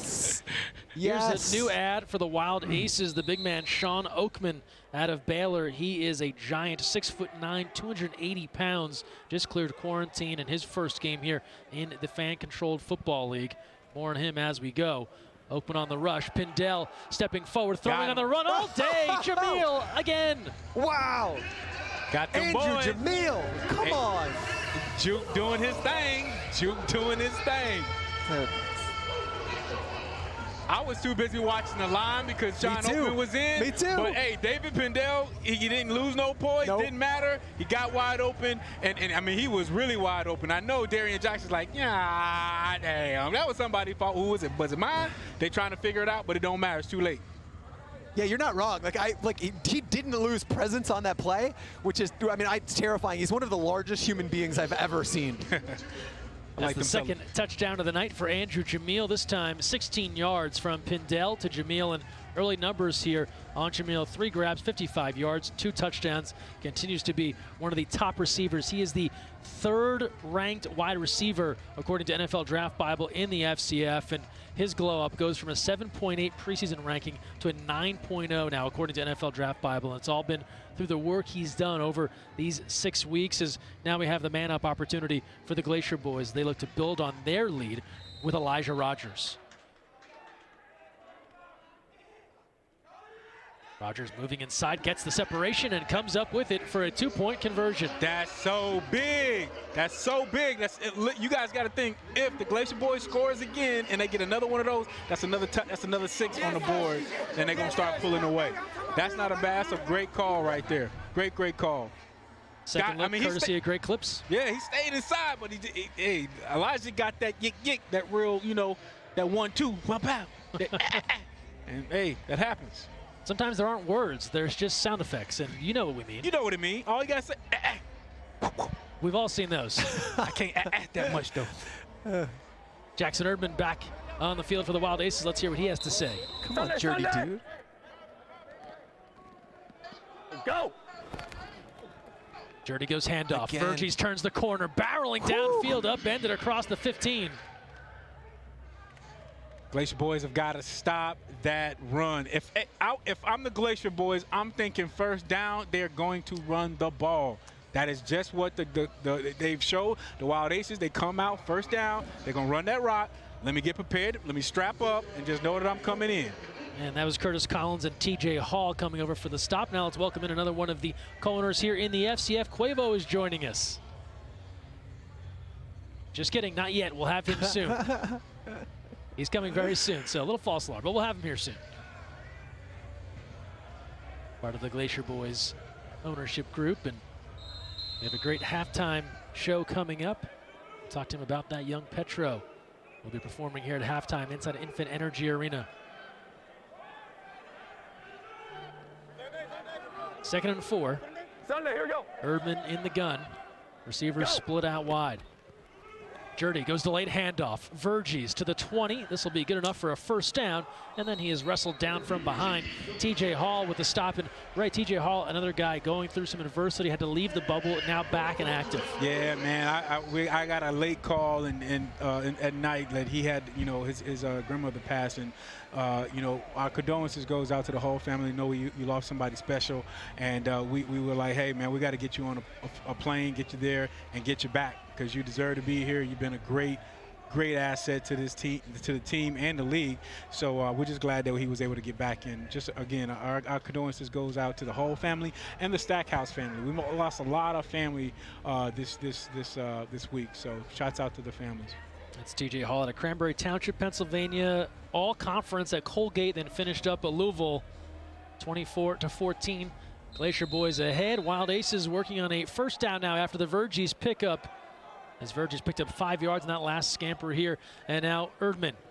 Jerdy rolls right, loads it up, got a guy to the end zone, tipped and incomplete. A near interception. Excellent effort coming down into the end zone on the help there from the secondary. As we now will welcome in Quavo here to our People's Championship broadcast. As joining Patrick Dees, Ray Austin, Greg Meskel, Quavo joining us. That was a beautiful breakup, by the way, by Collins. Quavo, thanks for being here. What's happening, man? We can hear you, bro. We can hear you. Yes, sir, man. Y'all live on the north side right now. You did what I'm saying. We live on the north side. The Glacier Boys is on the field. We up right now. We up 10. We looking good. We feeling good. And I like this game. It feel good. I love the energy in the building. This is my first time being in the building. And this is a movie. I got my artists performing, halftime. I think I'm speaking too much, but what's happening? All good, all good. You mentioned your artist, Young Petro. Tell them about him. People are excited to see him. Yeah, man, Young Petro, man. He one of the hottest coming out of Athens. He one of the hottest coming out of Atlanta. Athens, that's where I'm from, Athens, Georgia. He represent Athens. And yeah, and everybody want to sign him. Gucci Man wanted to sign him. Guy that wanted to sign him, he's like one of the hottest ones coming out of the South right now. So I'm just he's my family member also. So when I seen that, I had to snatch him up and just put him on my squad. And he represent Glacier Boys. He represent Huncho. He represent everything I stand for. Migo gang. And that just says everything about you, because even with the players, like everything you've always been talking about how you want the Glacier Boys to be and what that meant, and you even try to put a lot of that with some of the players that we went out and got. Like me and you done had those conversations. I done had that phone call from you, like yo, I need you to go get him. For sure. And so I mean that just shows how much you've been engaged and being a part of the product. All right, man, for sure. I love this, man. This is something new. I love to be a part of something new and fresh, and it's a new beginning. And right now, I can't wait to see this whole thing filled up with fans, because that's the only thing we're missing right now. The energy is live and everything is in the building. The action is there, the hitting is there, the sound. You can hear the sound. You can hear them boys talking. You hear the grit. I love it. So, hey, and so when we do have fans here, you know you're gonna be one of the halftime. You gotta open up halftime. For sure. For sure, that's no problem. We got Quavo here, co-owner of the Glacier Boyz. You're talking about young Petro. I feel like you like to franchise tag guys. You got young Petro signed up. Tell us about the way you've helped build this Glacier Boyz team. Anything I put my name on, anything I put my stamp on, I just, you know what I'm saying, 100% behind it. And I want to be involved, you know what I'm saying? So if it speak my name, if Huncho gonna be a part of it, Glacier gonna be a part of it, I'm most definitely gonna be in, and I want to be hands-on with anything I do. 3rd and 6 now for the Wild Aces. 30 seconds left here in the half. To the end zone. Houston falling down. Did he haul it in? Touchdown! What a grab from Jeremiah Houston. Nah, we got to see that. That was a grab. Wow. That was a grab. Oh. I got to see that. Let's take a second look at this. There's already a debate underway in the end zone. He ain't catch Take a second look. Do we get challenge plays? Yeah, we're going to get a fan review. We might get a fan review on this one. Fan review that, man. Come on, do it for Quay. Do it for Quay. Fans Houston review falls that. down. Hold on, let's see what's going on. All right, does he get it? They know. Oh, no, he didn't. Hold up. Wow. Oh, hold up. God. Oh, I think he got it. He hauled that in.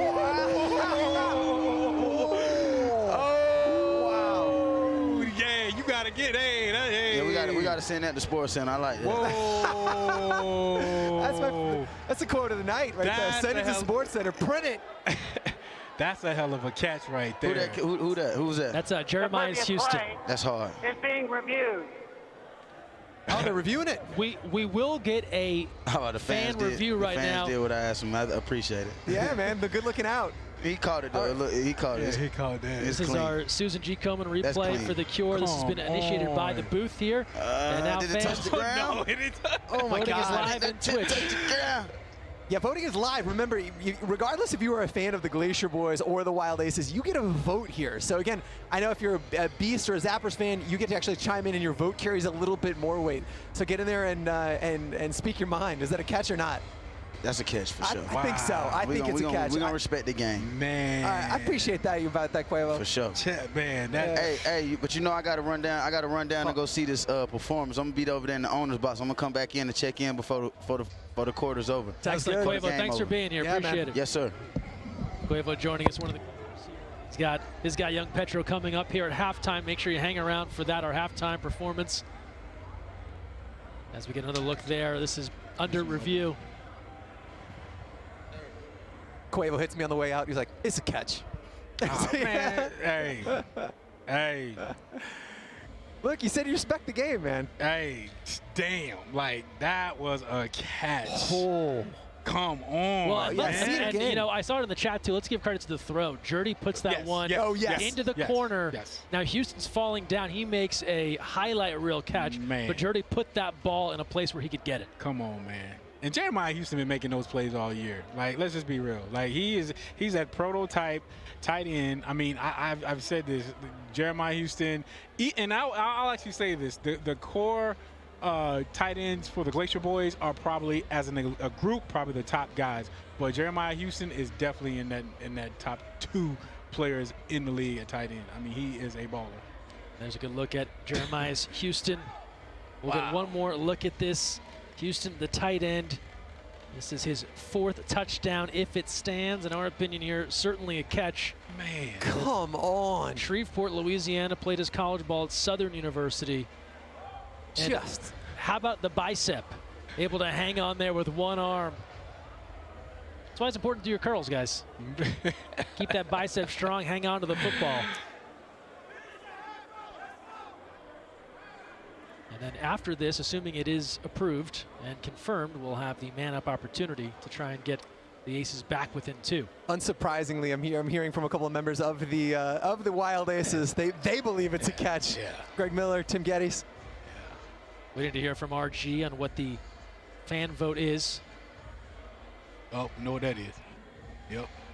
At the review, the fans have spoken. Touchdown. Boom. Confirmed via fan vote. I love when you say that. The fans have spoken. Look, that's a catch that deserves a name, right? Like, it's one of those legendary. You can't just say it's a catch. I think we have to name that after this game. Could be a great fan vote. What should we call that catch? Go. Here's the man up. Dragged down from behind. A flag is in. And Raphael Leonard knew it from the minute he was grabbed from behind there by Ike Adigo.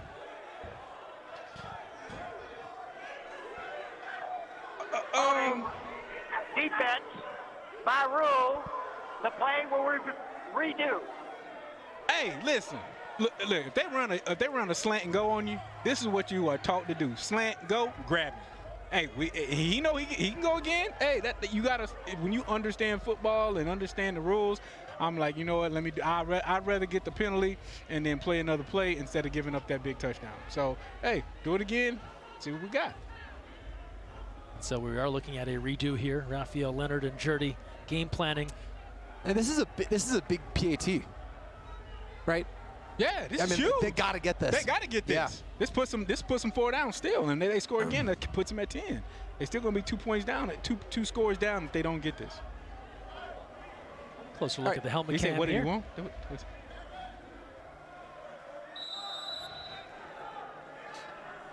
Stay inside. Round 2. Nope. They're not going to call that Knocked away. I don't see them calling that one. Adigo right in his face. And a flag on the play as Leonard and Adigo got into each other's face, and there was a push. Could be against Leonard here as he went up to the helmet, and now we'll have to separate some folks here in the end zone. Yeah, I mean, I'm telling you, it is chippy to say the least. Wow. And that's literally Dominique Sanders that is not playing, but he's the franchise tag defensive player. You see Adigo get in the face of Leonard, and Leonard with the right hand. Yeah, Raphael, they're going to give you that one. Yep, they're going to give you that one, Raphael. So if anyone was wondering how serious these guys are taking things here in the FCF, this is a big opportunity for many. And you see Cecil Cherry, one of the team leaders, like telling everybody, I'm gonna crank y'all up, but calm down. Let's be smart. Let's play good football. Let's play smart football and not do anything stupid. Let those guys do all the bad things. We do all the good things, and we do the things right. So Cecil Cherry, one of the top defenders in this league, leads the FCF in tackles and providing some important advice here as they prepare for the next stage. In this one, we're not even to halftime yet here in the People's Championship. First ever FCF title bout. And we speak of Cecil Cherry. Here's our tackle leaders this year. He has led the way. Let's hear from RG. We had a non-player get on the field. That player has been removed from the playing field. After the play, 27 of the Wild Aces threw the ball in the face of the opposing player. That penalty will be enforced at the 10-yard line to the 20, first down. And see, that was, and it looks like Dominique Sanders, the franchise guy, actually got ejected. Will be reported at an unsportsmanlike foul. If he has another unsportsmanlike foul, that player will be ejected. So apparently Dominique Sanders, Raphael, when you throw the punch, it's not, great for Ike for not to respond, because you would have, if Ike would have responded, he should have been the one that got the flag, and that's the way to keep his composure. But there you got Dominique Sanders, the franchise tag defensive back, coming out there. Look, man, you're not even out there playing right now. You got to be more poised than that. Now you've just got ejected from even watching the game with your teammates. You got to be the guy that comes over there and show composure, just like Ike did. Ike's the one out there playing, and he showed more composure than Dominique did. That's what you got to remember as a polished professional athlete. 23 seconds left. Francois escapes the sack, changing directions to the 20, to the 15, stutter steps, and he is inside the 15. Remember, with less than 30 seconds left in either half, the clock stops after every play, and so the Glacier Boyz are in great position to answer right back. There was a 10-yard penalty enforced on the unsportsmanlike conduct against Leonard on the last play during the man-up. And great job by Dodell by not making that tackle, or making that block and sending that back home. Sometimes when you see that number flashes in front of you, right there, don't do it. Don't make that block, and then that won't go back. Great job. Has been chosen, and they're using the power play. So a team power-up has been chosen here for the Glacier Boyz. They'll use the power play. This means that the Wild Aces are down a defender. So it'll be a 7-on-6 opportunity here coming up for the Glacier Boyz. Also, just to clear up any confusion on that last play, that was Dominic Sanders who was onto the field in street clothes. He has been ejected and sent off. Raphael Leonard, the player in the Wild Aces, was given the unsportsmanlike conduct. If he gets another one of those, he would be ejected as well. But for now, all that happened was a 10-yard penalty. It's led to this. The Glacier Boyz with the team power up, the power play, the 7-on-6 advantage. 15 seconds left in the first half. Francois firing, end zone, Jamil, Andrew Jamil again, his third touchdown in the People's Championship. You can see right now, Joseph Putu and Darian Jackson are not on the same page.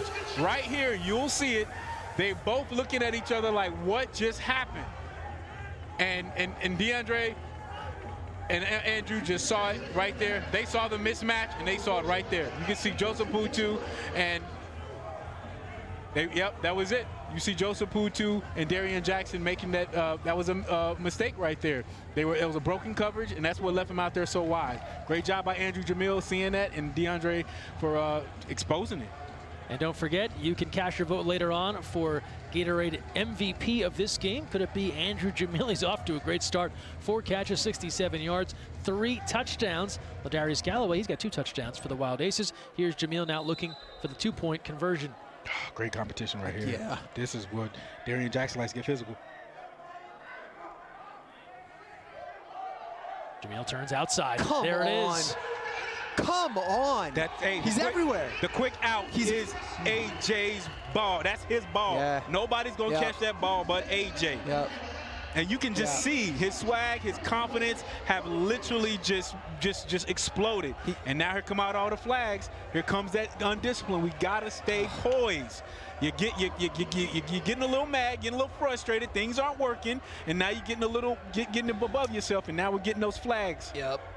Josh McCoog in the chat saying, "So chippy, you need some guac, Greg." I would appreciate I like that. It. I like it. I know. Nothing like tableside guac. Thank you, Josh. I tell you what, Ray, I wanted to tell you this. I was boarding the plane to fly out here again to Atlanta, and I was reaching for my luggage, and I heard you in my head saying, "Get long, get long." So that's a true story. Said it out loud. People looked at me like I was a lunatic, but. The people on your plane were very confused where you kept yelling at the stewardess to stay inside. She's like, wait, what? Yeah, we are inside. We're in a plane. You're like, you don't get it. I'm with the FCF. I asked if you wanted some wine. What do you mean, stay inside? What do you Sir, mean we're at 37,000 feet. We'll all be staying inside. What do you mean, put my hands in your bread basket? 10 seconds left here in the first half, and a 32-20 lead for the Glacier Boyz. And the Wild Aces, keep in mind, 10 seconds here in the FCF is an eternity, as there'll be plenty of time for the Aces to try and work their way downfield. Let's hear from RG. After the play was over, number 18 of the Glacier Boyz, unsportsmanlike conduct. That penalty will be enforced from the 10 to the 20. That'll be 18's first unsportsmanlike foul. So unsportsmanlike conduct against Jamil, perhaps after that touchdown with some words. And you see this often. We saw the interaction after the man up. This is a case of, I think, officials trying to rein in some of the competition you're seeing between these guys to try and make sure things don't get a little chippier than they already are. RG trying to enforce some authority up in there, and he needs to. Like, we want this to be a clean game, you know, but you still got to hold your poise. You still got, like, these are the invisible yards people don't know about. This is 10 yards that just happened that they didn't even earn, and we just gave it to them. It's a huge 10 yards because with 10 seconds left, Crouch can try and do this. He's on the run to the 20, holding it out there like a loaf of bread. He's out of bounds with 3 seconds left, but it sets up the Wild Aces in excellent position to try and punch this one in right before the break. I don't care what you say, when you get those type of penalties, regardless, offense or defense, it cannot frustrate a coach or the fans. That you should be just as disappointed. I always look. You can have guys make great plays, but you got to always be poised. You got to have that.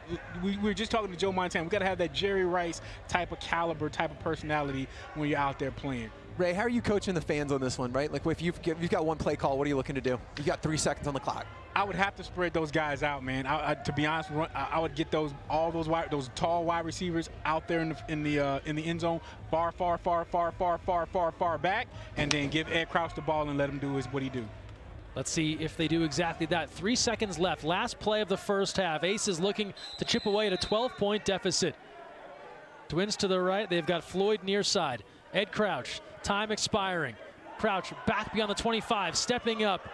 Looking to throw on the run. Firing. Incomplete. Tried to find Elkanah Dillon at the 5. That's incomplete. And that is how things end here in this first half. No flags on this one. And as we pull into the halftime break after 30 minutes in the People's Championship, it's a 32-20 lead for the Glacier Boyz. Fans, don't forget, rep your favorite FCF squad. Get your official fan-controlled football jersey, only from Champion. Customizable options now available. Head over to the FCF store, store.fcf.io. We're at the break in the People's Championship. 30 more minutes to come to decide who's going to win our first FCF crown. But coming up next, a live performance from young Petro.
Welcome back here. Halftime in the People's Championship. For those of you watching on Twitch and the Twitch extension, it's time for the Wendy's Halftime Breakfast Blitz. Make sure your extension is enabled so you can play along.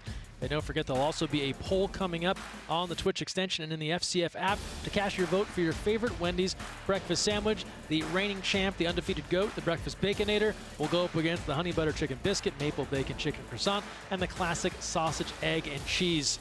And it is underway. Ray, we're here at the half, but as we talk about our Wendy's Halftime Breakfast Blitz, they've been such a fantastic partner here for the Fan Control Football League between these activities, between the Wendy's Hot Mic throughout the year, loving their support. I'm getting. I forgot the eggs are coming down. I'm breaking. Ray's eggs playing right now, actually. the halftime breakfast blitz. I'm almost done. 5. Yes, I'm balling. Come on now. Yeah. Ray's breaking eggs at a rapid pace right here.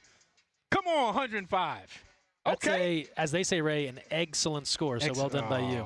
But in all seriousness, right? Just say that? I mean, it's on the screen. They wrote it. I'm just going off of their lead. But one of the many great partners in this league. Man, I tell you, we couldn't be more proud of, like, and just in honor, man. Like some of these iconic brands, you know, Wendy's, like, come on, man, Progressive, Verizon, Champion, like to be here to be a champion. I used to drink Gatorade when I was 6, and I'm still drinking Gatorade. The fact that they are sitting here in our stands and sitting in our stadium, man, just says so much about this league and what the fans have helped us build. The vote is now live for your favorite Wendy's breakfast sandwich, so cast that vote. And don't forget now, if you're a new user in the Wendy's app, you can try any breakfast sandwich with purchase in the morning. Now, for a limited time, you can scan the QR code for those watching as well. Here, courtesy of Twitch. As usual, no surprise, Ray. The Baconator, just it's like you in college, just never lost. You know, just dominating every practice and game. Never got beat. Never gets beat. Never gets beat. That's the Baconator. It never gets beat. 32-20, the Glacier Boyz leading over the Wild Aces. Looks like the Baconator will take it. A 12-point game here at the half, but it certainly feels like a very close contest. It does, but it's the honey butter chicken biscuit, though. This guy's back on the sandwich. Honey, biscuit, chicken, you just said everything I love. Baconator takes it, as always. Per usual. Oh, coming up next, we've got a live performance here at the halftime of the People's Championship. Let's welcome young Petro. Whoa, yes, whoa. Sir. It's in my bloodline. It's in my bloodline. FCF, Super Bowl, young Petro. It's in my bloodline. It's in the bloodline. It's in my bloodline. What we doing? Let's go. It's in my bloodline to catch a body. It's in your bloodline to turn rat. We trying to kill her all every week. And I'm smoking on your dead homie pack. It's in my bloodline to keep it solid. It's in your bloodline to break the code. We owe 2 bodies to the good. No round knee up a toe. It's in my bloodline to catch a body. It's in your bloodline to turn rat. We trying to kill her all every week. And I'm smoking on your dead homie pack. It's in my bloodline to keep it solid. It's in your bloodline to break the code. Petro. It's in my bloodline to sell. It's in my bloodline having rap. I said my young in your spot. You move wrong, you get whacked. I hear a lot of pops. I call her a hot head to send a blitz. He got him down bad with his. He left them both dead in the. I'm on the black road serving roll. I got the concrete and the saw. I'm a known felon for the law. And I punch in the jaw. Don't respect them guns of murder. You ain't no trouble, I ain't never searched. You ain't no shooter, you ain't got no murder. I'm smoking rice, and never perk. It's in my bloodline to sell coke. It's in my bloodline to beat the bow. We drop a deuce, turn it to a foe. I got a zilch stain at the door. I got my country boy at the stove. I trust on 8 rats for a foe. What's up? Move wrong on the pole. I got a 100 bricks like a blow. It's in my bloodline to catch a body. It's in your bloodline to turn rat. We trying to kill her all every week. I'm smoking on your dead homie pack. It's in my bloodline to keep it solid. It's in your bloodline to break the code. We owe 2 bodies to the good. No round knee up a toe. No sir. It's in your bloodline to turn rat. We trying to all every week. I'm smoking on your dead homie pack. It's in my bloodline to keep it solid. It's in your bloodline to break the code. We owe 2 bodies to the good. It's in my bloodline to. We got a truck spot on the 6. We serving dog food and the grits. Get out of line and get flipped. I'm rocking Migo gangs to the death. I got a real killer to my left. He get that 30 on him like he's stealth. We got the bricks seeing on the melt. It's in my bloodline to see a meal. We sell it and we don't get a deal. We hit shit get real. I had to cut him off cause he squealed. I'm in Bethel home with B Dope. I was trying. I got Kane sitting in the cut. My youngin' gonna roll said it's up. It's in my bloodline to never tell. God never rat, I sit in jail. God never slip and take an L. I ain't never. All these killers turn me to a demon. I'm in the bush and I'm creeping. What's up? I off spot for no reason. We shot 100 shots at your people. Whoa. It's in your bloodline to turn rat. We trying to kill her all every week. I'm smoking on your dead homie pack. It's in my bloodline to keep it solid. It's in your bloodline to break the code. We owe 2 bodies to the good. No round me up a toe. It's in your bloodline to turn rat. We trying to kill her all every week. I'm smoking on your dead homie pack. It's in my bloodline to keep it solid. It's in your bloodline to break the code. We owe 2 bodies to the good. No round me up a toe. On God. Whoa. It's in my bloodline. It's in my bloodline. Huncho Records. Shout out to everybody who watching us. It's in my bloodline. It's in my bloodline. We turn it up. Whoa. Huncho Records. Whoa. DJ yes, sir. Give it up for young Petro.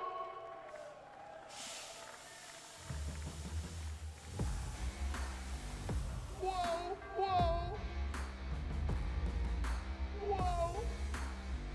32-20 over the Wild. Glacier Boyz leading 32-20 here at the half. We'll take a timeout and return with more after this timeout.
And welcome to our Verizon Game Break, where we get you all the data from the first half and get you ready for the second. Let's take a look at some Verizon Unlimited data from the first half. Ray, some numbers here through the opening 30 minutes. A 32-20 lead for the Glacier Boyz. They're really hitting their stride here late in this season and when it matters most. Look, the biggest and the key stat to me is that time of possession. The Wild Aces do such a good job of time of possession, but check out the Glacier Boyz holding that thing down. We'll look at some other numbers here. 111 yards through the air. We know a lot of that has been to Andrew Jamil as we now take a look at our first half highlights with our Komen replay for the Cure. These are moments that changed everything. Andrew Jamil, the first of his 3 touchdowns in this first half. Wild Aces answer with the Offensive Player of the Year, G-Way. Ladarius Galloway, a burst into the end zone, one of his 2 TDs in this first half.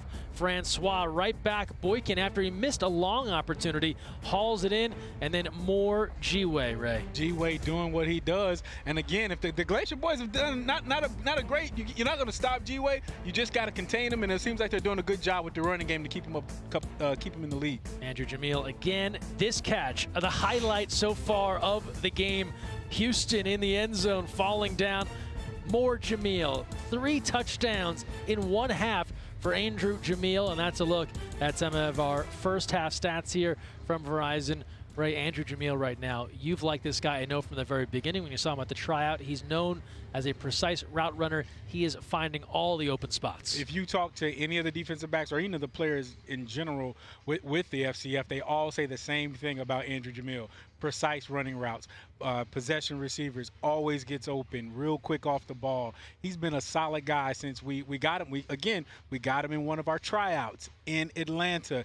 He was killing guys, actually destroying. One of our team owners was the one who found him and was like, yo, I need you to check this guy out over here. And once I did, man, I clued in and I eyed on him, and the guy's been a great guy since he's been here. I'm so proud of Andrew, and he's doing a heck of a job here. Now, on the other side of things, the Wild Aces, they come off of a semifinal where they were dominant on defense, only 6 points allowed against the Zappers. So far through 30 minutes, Glacier Boyz have been able to do what they've wanted, but plenty of time for the Aces to try and work their way back in. Yeah, I think the Wild Aces are used to the Glacier Boyz, or thinking that the Glacier Boyz is going to run past that ball. But the thing that the Glacier Boyz have been changing up against time of possession, they've been running that rock. They've got some great running backs out there: Robert Turbin, Kalen Campbell, Madre London. Enough guys to keep the ball out of the hands of Andrew Jamil and Jackson Erdman, especially Ladarius Galloway.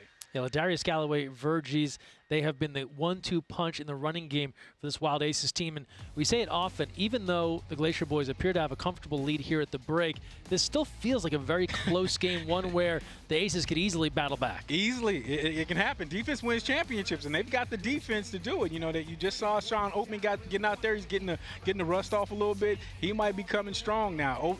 Owen Abasui's one of the top D linemen here. I mean, it's not over. And I'd be surprisingly shocked if it was over. I think that Jackson's going to come out here and he's going to lead his team. They're going to put the ball into their playmakers' hands with Ladarius and Darryl, and we'll see what happens. So we told you some first half data already. Now let's look at our Connection Next Level data comparison as we've used some of the key players that are involved in this game and some of their stats when we're talking about how fast they're moving down the field. Cavante Turpin, easily one of the fastest guys in this league, and he's clocked at 20 miles per hour thus far. And that's just him scooting and skipping around the field. He hadn't even took one to the house yet, like we know that he's used to doing. But Raphael Leonard's getting busy out there too. But look, Jeremiah Houston, we just saw what he did. We just saw him streak down the sideline and make an unbelievable catch. I wouldn't be surprised that he's in the top 3. And then, Ray, we have to go back to earlier in the night before we even got started. What an emotional moment. We've told you all season long, the players sacrificed. They have come to this bubble. They've left their families behind. They're here working on this football dream. 60-plus days in this bubble. Dante Rump had no idea his wife, Jessica, would be here tonight to sing the national anthem, or that his 3 kids would be here. This is when he finds out. How about the look on his face here, learning he's going to see his family for the first time in months? Is it what? They hit?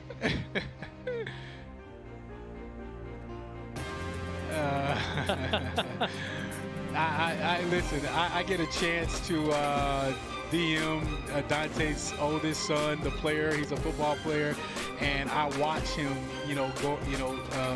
being so proud of his dad, playing. So I know that meant a lot to him. His wife makes some incredible videos. If you've not seen Dante Rum's IG, go to it. His wife does all of his creative stuff. It's a team thing, man. And to see that support, to see his family out here, I know that means a lot for him because he's putting himself out there. He's sacrificing himself out there for his family. And we welcome back in Patrick Dees. And as we see a moment like that, Patrick, and we talk about it a lot, but so many of these guys have so many tremendous stories, and to see that moment play out, really something special. I mean, yes. I mean, can you even imagine? I can't imagine the sacrifices these guys, make day in, day out for football and football in general, but also this league, this unprecedented thing we're doing in the middle of a global health crisis.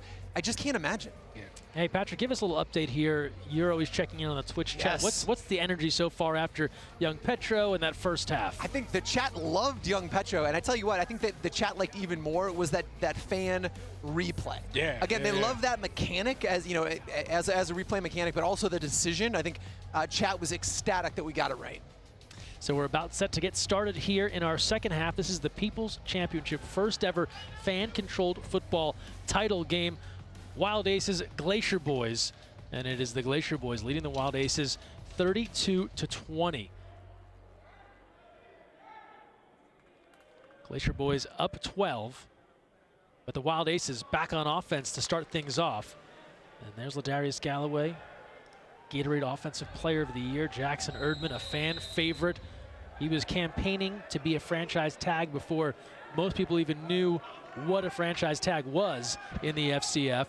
Earned that opportunity, and he's been a mainstay of this Wild Aces team since then. And he'll keep it himself to the 15 and to the 20, and James Parker Bass will ride him down shy of the 25. Well, Jordy doesn't love to run the football, but when the fans call it, he will.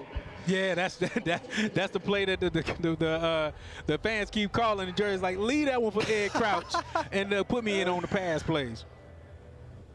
Second look courtesy of Great Clips. Speaking of the Wild Aces group, I just went over and saw Snowbike Mike and the folks from the Wild Aces News Network in the suite next to us losing their mind about this game.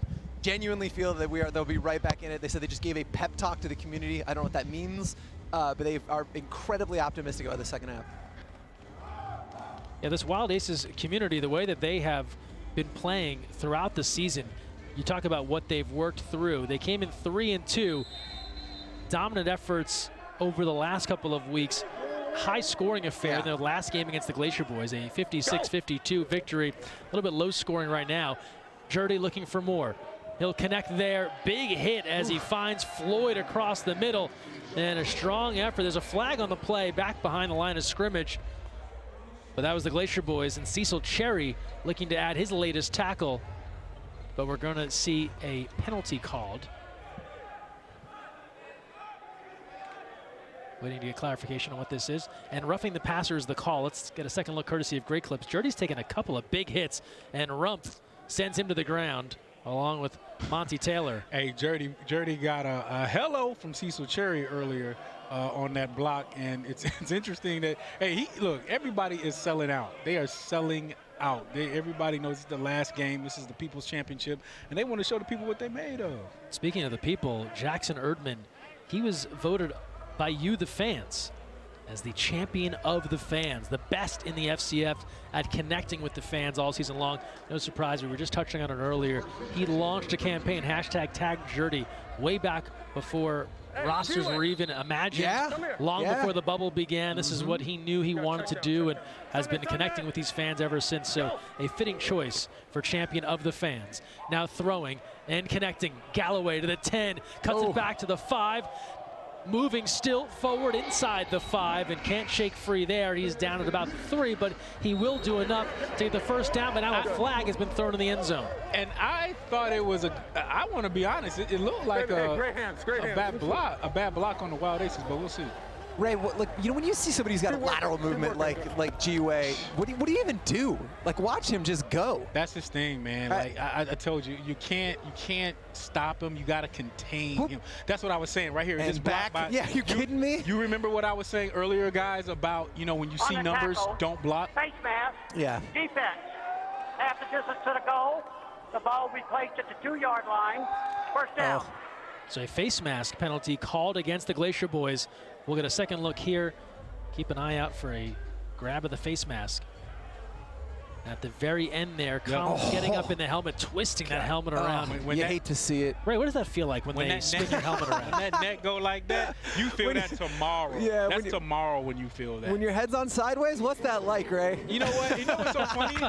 And my wife used to say, man, I remember seeing pictures and your neck was so big. Why? And I'm like, you got to do those exercises because when you taking on, you thumping somebody, your neck got to be ready to be nice and springy. You know, you got to have that muscle behind that. And things like this for running backs, they get their neck twisted like that. You got to have that strong, big-ass neck, you know? Makes sense. Don't want to get your helmet twisted around. 32-20. Glacier Boyz in front. Wild Aces threatening here. Second half action. Galloway, the toss, surging forward. Touchdown. Ladarius Galloway has another one. Got to stop him. This is what's up. I keep saying. You keep giving them the ball. The Wild Aces are going to do what works. And they know what works is giving him the ball. The Glacier Boyz have got to stop the run. If they cannot stop the run and have Jackson beat them, it's not going to work. Ladarius Galloway is going to win this battle every time. He's shown it through the season, and and this is why he is one of those guys that could be MVP. Ladarius Galloway now with 3 touchdowns. So he has 3 on the run. Jameel on the other side has 3 receiving. And a big man-up chance here worth 2 points. Wild Aces trailing 32-26. Still plenty of time. 27:30 left in this People's Championship finale here for season 1.0 in the FCF. And so you have Roman Tatum defending for the Glacier Boyz going against Galloway out of the backfield on this man-up try. And we had this competition in the man-up too. So and I remember Roman ended up winning a few of those, but he's got to make sure he stays inside. Galloway stumbles a bit and can't hang on. Doesn't got him. Wow. And that's where, and again, we talk about this, those extra points. Look at Galloway trying to tee him up. Boom. And he just stayed square. You got to come inside. You got to beat me inside. And great job by Roman. Has elected to retain possession. The ball will be placed at the 10-yard line. It'll be 4th and 10 from the 10. And so the Wild Aces are going for the FCF version of an onside kick. Now, you might remember the last time these two teams got together, it was a parade of these onside kick type opportunities, 6 of them in fact. That led to a rule change. It can only be used in the second half and only be used when you're trailing. And so the Wild Aces down 32-26. They can activate this opportunity. The way it plays out, they have a 4th down and 10. And they have to get a 1st down to keep their drive alive. If they don't convert, the Glacier Boyz get it back 1st and goal from the 10. Huge right here. Huge right here. Erdman on the move. A must-have. Lobs to Houston. Tipped away. Excellent help defense. When I tell you, this was a hell of a play by T.J. Hall. Look at, he's up against one of the top wide receivers out there in Douglas McNeil. Tall, big, tall guy running away from you. But you know what he did? Thrown the power flag, has elected to flip the field. It'll be the Glacier Boyz ball, 1st and 10 from the 10. You got Jeremiah Houston, you got Jeremiah Houston, one of the top deep tight ends, and watch this play. Oh my gosh, TJ Hall, I tell guys all the time, you're not beat when the guy's behind you. Play his hands, relax. Trust your instincts, trust your athletic ability, and that was a excellent play by T.J. Hall. Shots out to you, man. So after the failed onside kick opportunity, it is now time for the Wendy's flip the field, and this is the FCF version of a punt. So after that failed conversion, rather than allowing the Glacier Boyz to have a 1st and goal from the 10, you flip their field, you put them back on the other 10-yard line, and now they have to go 40 yards to score. That is one of 3 team power-ups that has now been used by the Wild Aces.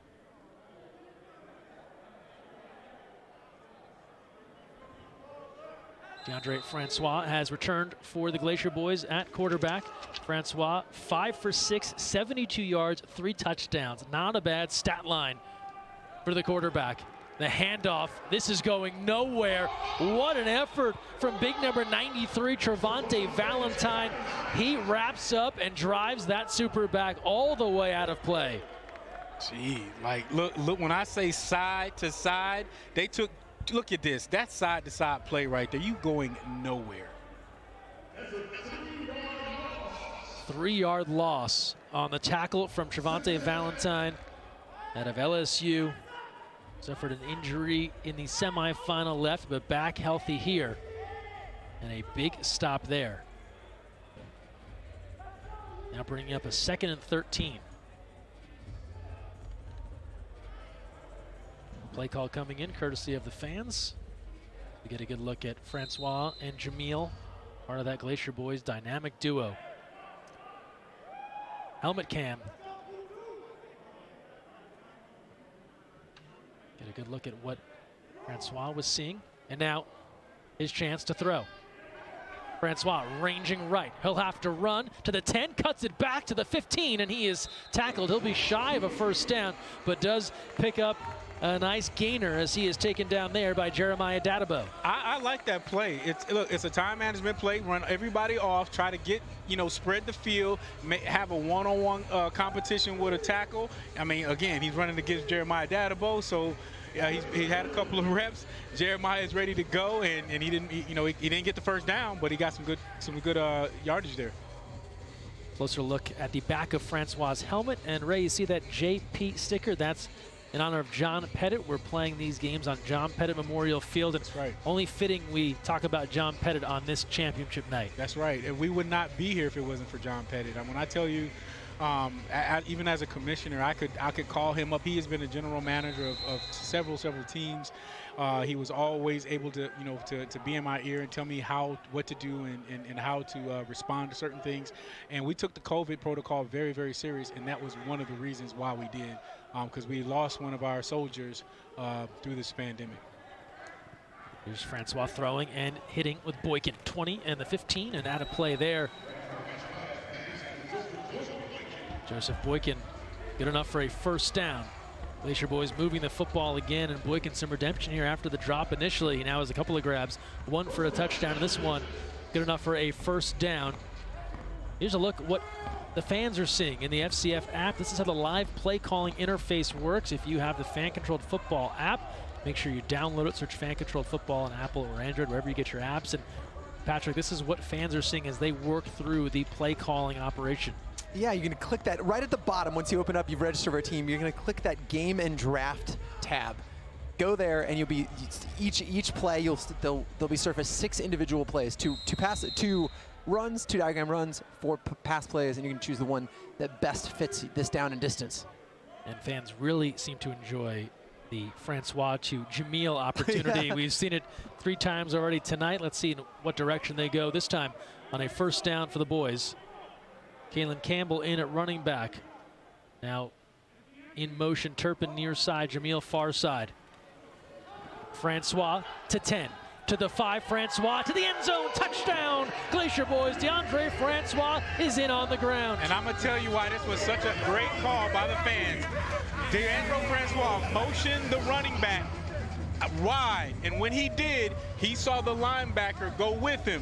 With the linebacker getting out of the space, it left everything wide open in the middle. That was a great call by the fans, and a great call by DeAndre Francois to know what to do. Motion my guy out, get that linebacker out the way, and then there's my space to do what I need to do.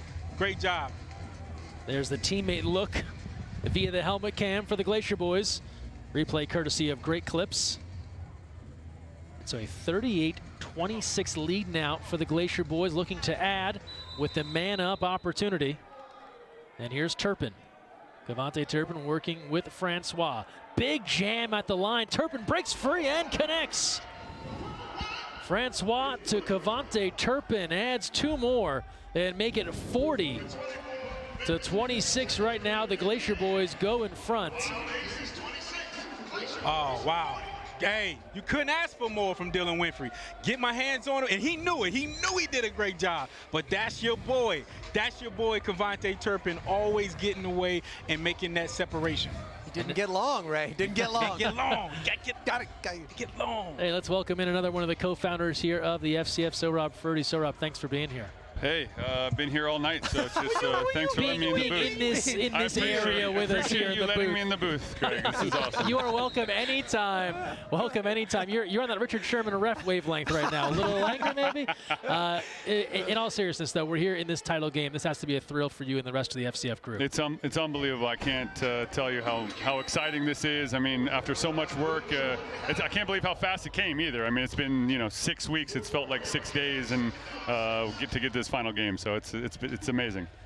Yeah, the culmination of years of hard work and an idea that we know was started many years ago, and now in this championship, and we're seeing just great interaction across all these platforms. I'm sure you're seeing it as well, just the response, whether it's on Twitch or we have great partners tonight with NBC LX, DAZN Canada. Has to be exciting to see all these viewers involved. Yeah, look, I think our goal was to set out to get better every week, and not only on kind of the product on the field and the product for fans to interact with, but also just in our distribution, right? And the number of people that were excited about this. We had some early conversations before the season started with some distribution partners that we couldn't get over the finish line, and I think they saw the quality over the first couple of weeks of this season, and we had a lot more people interested in picking up this championship game. So it's a testament to kind of what we were able to build.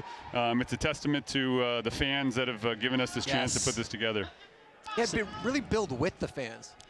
Crouch on a 2nd and 6 for the Aces. He's firing, tipped, nearly intercepted. Adigo was there, he couldn't hang on. Ike Adigo head down, he knew he had an opportunity. You know it. He know he used to. Yeah. That's when you know you supposed to catch that. He knew hey, that. Ray, that's Ray. That's why he's a DB. That's why. That's what they say. Why do you have to do that around your house, Ray? I do. Yeah. My wife would throw me garbage. I'll drop it. I'll be like, yeah, all right, down to 10. Yep. That's what you got to do.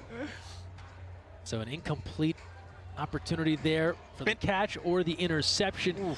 So let's talk some numbers here. We were looking at some stats earlier. Through week 5 for the FCF, these are some staggering numbers, and just kind of speaks to what you were mentioning earlier on the adoption in a number of arenas. Yeah, look, I think what we wanted to see was growth week to week, right? And we've seen growth in viewership over the last couple of weeks from our first week. Number 1 fastest growing sports channel on Twitch, and something we had number 1 downloaded app in the App Store. So exciting times for all of us. Nearing the 20-minute mark here in half number 2. Crouch, an opportunity to go way long. Got a guy, hauled in, back in the end zone. Touchdown, Elkanah Dillon, way downtown for the score. That, you know what, and Coach Jinx says this all the time. Our strongest firepower are our tight ends. He says it all the time. He says we have NFL caliber tight ends that can catch the ball down the field. Wow. Ray, who's trailing the play? Throws his hands up and just goes. Yeah, DJ Hall, he tried his best. Oh, my Lord. Yep. Wow. He knew it. Ed Crouch put it there where it needed to be.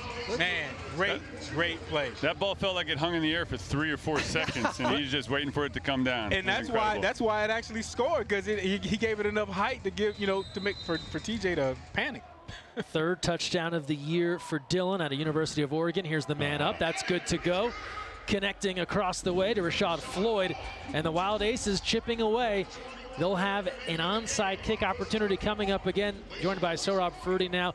We're right back to it here, Sohrab. Tomorrow, a player showcase for the FCF. You can register at ProFootballPlayersEdge.com. And a lot of folks excited. Ray says he has about 600 emails of guys that want to get into the FCF. Look, I think that's a testament to our football staff, to Coach Jinx, to Ray, to everybody. To retain possession.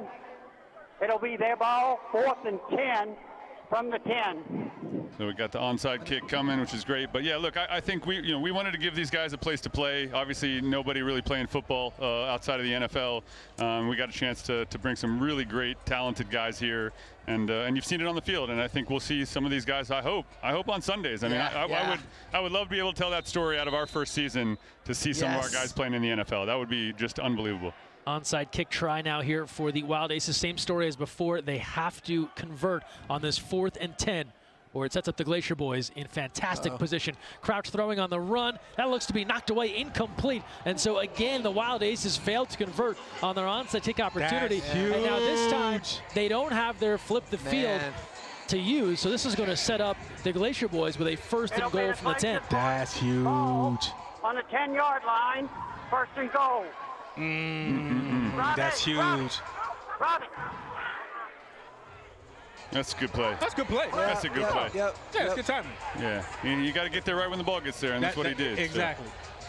Ray, talk about those. You said you have about 600 emails in your box. How different is that from before? Now that players have actually seen the product on the field, they understand what we're building versus before when you were explaining what all this whole league was all about. I tell you, man, I had to write this big old email. Hey, this is Ray Austin, former Chicago Bear. We're doing this big old thing, and you need to do this. Yeah. Now all I gotta say is FCF. ...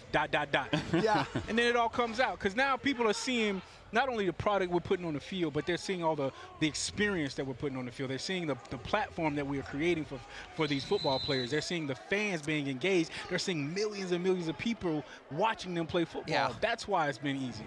Here's a 1st and goal for the Glacier Boys. This is again off the failed onside kick for the Aces, and now 1st and goal from the 10. This is the risk-reward proposition of going for that onside kick. Glacier Boys can add another score. They'll go run. Spinning, Madre London to the 5, and he is taken down there. I love that the Glacier Boys are using all of their running backs. I mean, you know, we all know about Kalen Campbell. They've got Robert Turbin. He's been in for a couple of reps, and now we're finally seeing Madre London. I've said this before here. We've got some really solid running backs, and Madre is a great running back out of Tennessee. Is now getting some play. Look at that.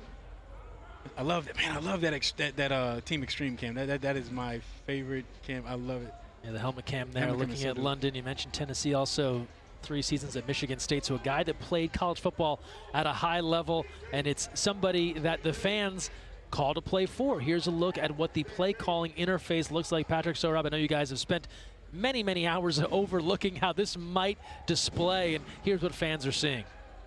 Yeah, again, in that app, you're going to want to, once you're in, you're registered, click on that game and draft tab, and there'll be 6 plays surfaced, 4 runs, 2 passes, and pick the diagram play that makes the most sense based on down and distance. Remember, you can't call a bad play. There are no bad choices. London spinning off the defense, still moving forward. 3 guys trying to rip him down, and they do. And Madre London, ball popped loose.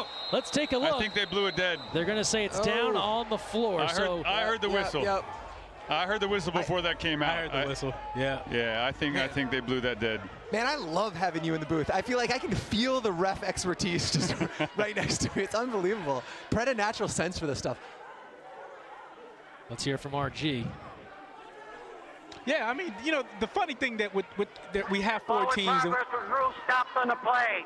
3rd down. Yeah.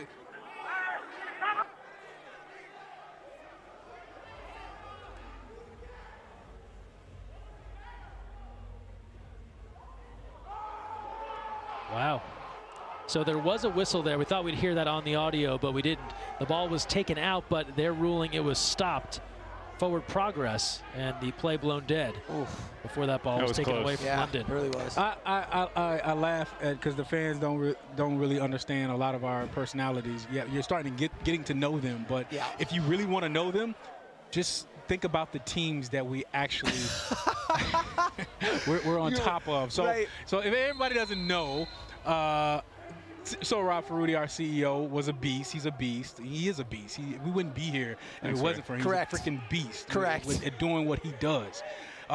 You've got the Wild Aces. They're creative. They're creative. They're a little fruity. They're a little cool. You know. Wow. Okay. You know, they do their thing. I would have gone with crafty, right? But fruity is a whole other fruity, thing. You're not fruity. You're not fruity in a good way. Okay. All right. You always grazing. I always see you eating food all the time. We got 3rd and 4 for Francois. Oh, wow. What?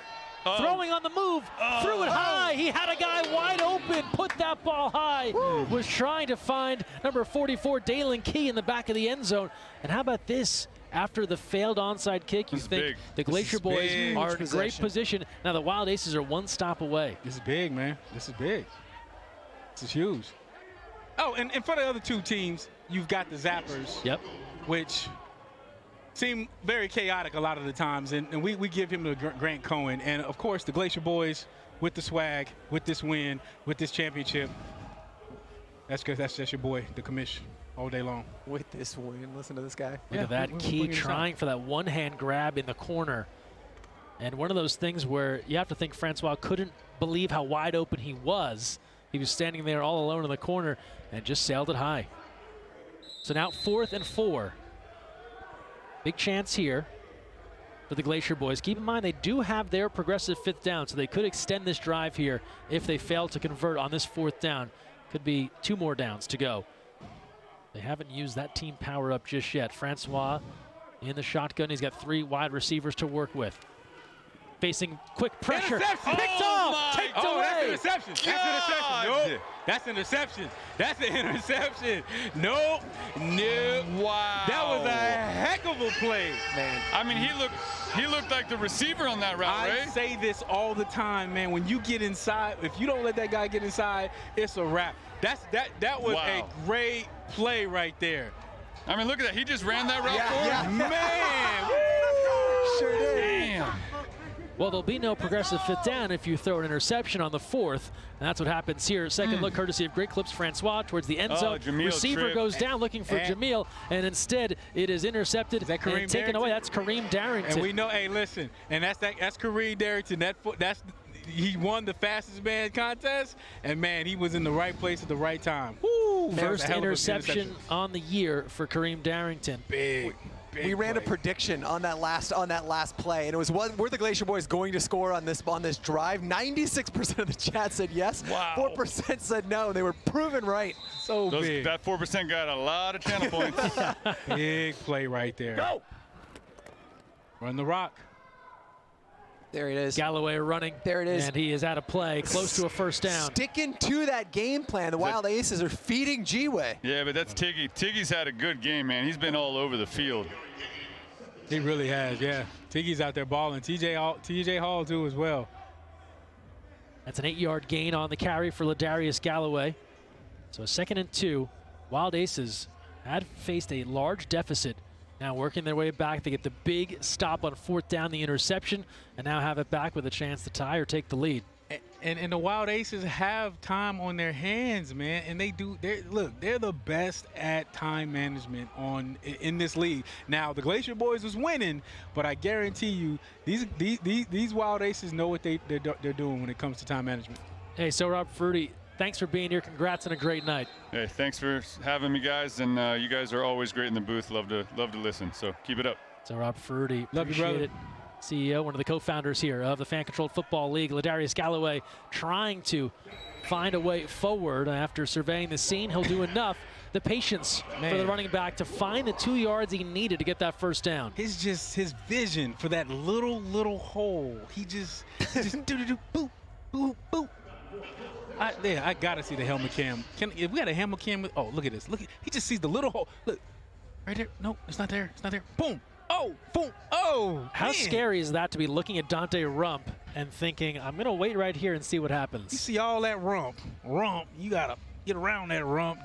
Man, he always finds that way, man. That's the thing I love about Ladarius. He has that vision. He's not thinking when he's moving. He's just moving. And when you're just that athlete that just kind of runs naturally and you just open up and just let things happen, that's when you become a great athlete and a great runner.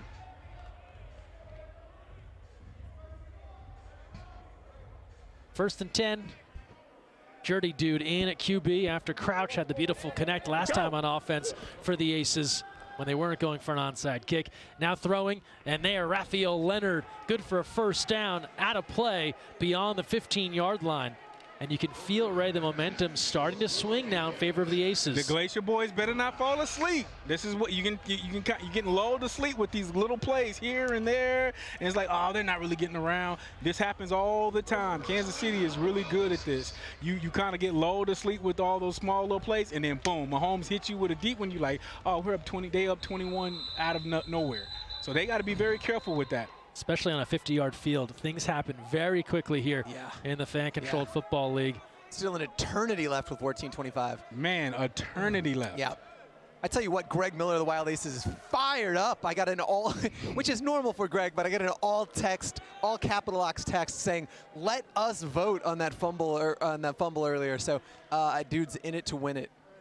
As always, such a passionate leader there of this Wild Aces community. His guy, Jackson Erdman, the conduit to the field for the ownership group of the Aces.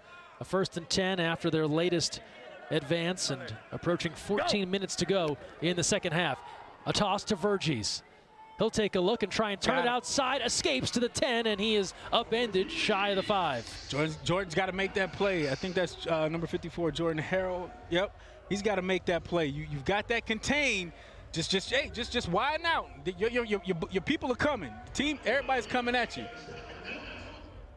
Once I pass it off, look, stay wide, stay wider. You got to be the widest guy. You got somebody behind you that's going to stay that inside. You got to stay wide, keep the contain, use that sideline as the second defender. Wild Aces, they have focused on the run.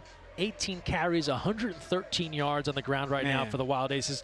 G-Way, 11 carries, 63 yards. Verghese, 4 for 19. And this Wild Aces fan group, they continue to call the run play very effectively. They've had that. They've mixed it up with a couple of passing touchdowns. Go! Looking for another here.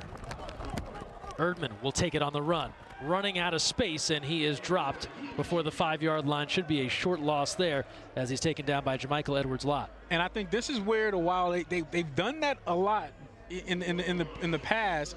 And you know, to me, Jerdy's not that guy to run this play with. You know, we got to know who's in, and if I'm going to run that play, I'm going to definitely have Ed Crouch in, and you know, because not the same Jerdy can't run that ball, but I would just have a lot more positive plays to me if I had Ed Crouch running that rock during this play.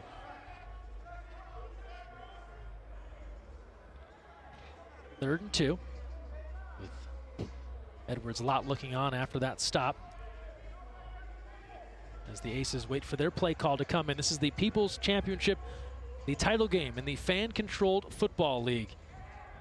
Patrick Dees, Ray Austin, Greg Meskel joining you here from Infinite Energy Arena in Duluth, Georgia. Season 1.0 coming to a close as the Glacier Boyz and Wild Aces go for the first ever title in league history. A 3rd and 2 opportunity now for the Aces. But you're right, Greg. I'm feeling that momentum. Go. Certainly seems to be turning. Let's see if they can capitalize. Verghese to the end zone, bowling his way in, and Daryl Verghese scores it for the Aces. We're tied. Run, run, run, run. All the Wild Aces got to do is keep that ball in their hands. They got the best two. They got 2 of the top running backs out there. Why not just keep feeding them the rock? Eat up that clock, keep feeding them the rock. We are back in this game. We just got to get these extra points down. That's it. Verghese using the hand to keep his feet. Lost the ball, but recovers it. So a fumble there as he crosses over, but he'd already broken the plane. He's into the end zone, a touchdown for Daryl Verghese, and now the 4th rushing touchdown for the running backs on this Aces team. Gentlemen, tie game. We are back here again, week after week after week. We're looking at close games, 11:44 left to play, and we're 40 all. FCF only knows drama, even at 40 here in the People's Championship. And now the Wild Aces, after trailing big, they'll have a chance to take the lead by 2. Go. Leonard breaks free, down to one knee, and gathers it in for the score. And so the Wild Aces, a team that was down 40-26, has now pulled in front 42-40. Big turnover. It's not over. It's 11 minutes. If you watch NFL football, you know how long 10 minutes is in a game. You've got plenty of time to score. We've at least got 3 more scores, in my opinion, if this is done right. And whoever comes up at the top of that last score is going to win this game. The power flag was thrown. Oh, they're using the power up for defense. Player number 24. The down will be played. And this is smart. 3 individual power-ups were carried by the Glacier Boyz coming into tonight. One of them on defense for Roman Tatum, or any defender that was out there for the Glacier Boyz. So take those 2 off the board for the Aces. They get a do-over. They have to do it again. I love this. I love this. This is great. Smart for by the Glacier Boyz. Very smart by the Glacier Boyz. And then if you're curious, on offense, Francois and Elijah Rogers have the offensive power-ups. That'll give the Glacier Boyz do-overs if they need them on an offensive man-up opportunity. Second chance for Leonard. tipped away. Individual power-up works, and we stay tied at 40. Tatum with the stop. How smart was that call by the fans to do it right there? Great. But, and that's what makes Rodham so doggone. He's tenacious. Look at him going for the ball, getting long. Get long. Say it again, Deez. Get long. Getting Come long. on. I got the child of God hat on too. Maybe that's what it is. I got his hat on right now. That's the hat I've been wearing in the last couple of weeks. That black on black Yeah, bad that boy? black on black with the child of God logo. I'm digging it, man. Yeah, man. That's my dude, Roman, man. That's what's up. I love it when guys perform and they do what they're supposed to do, man. That's great. So even without the man-up score, you're still talking about 14 unanswered points here from the Wild Aces to draw level in this one. And now the boys back on offense. DeAndre Francois returns. Actually, make that David Pindell at quarterback. He's facing a rush. Throwing on the run, incomplete through the hands of LaMarcus Carradine beyond the 20.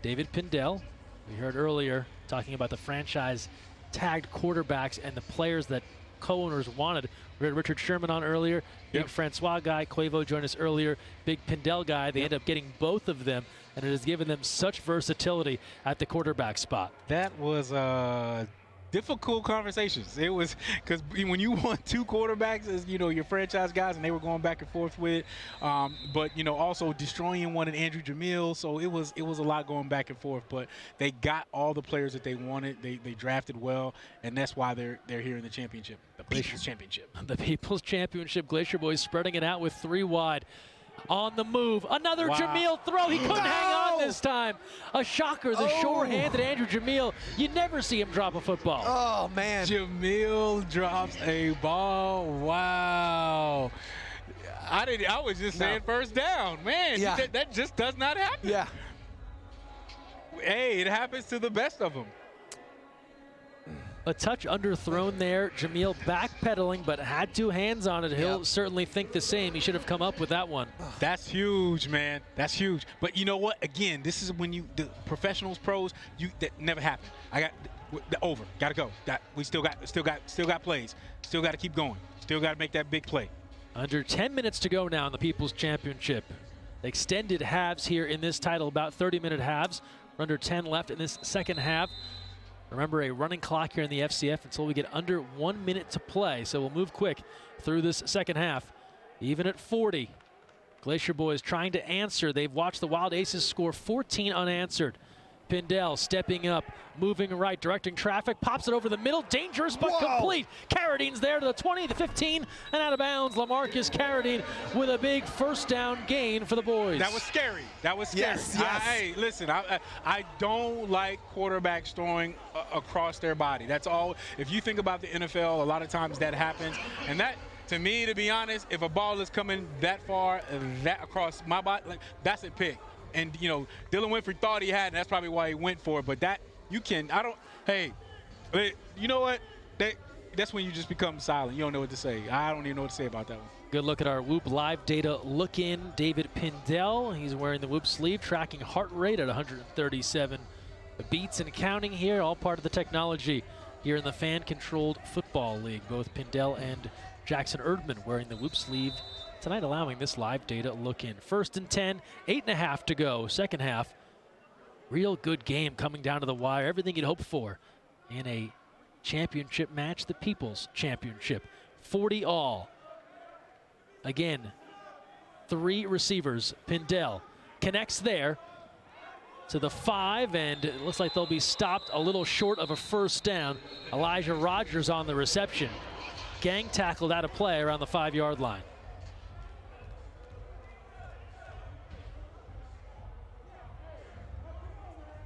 Ray, talk to me a little bit about if you are Aiden Ross and the Glacier Boyz Nation right now. A lot of love for them in chat.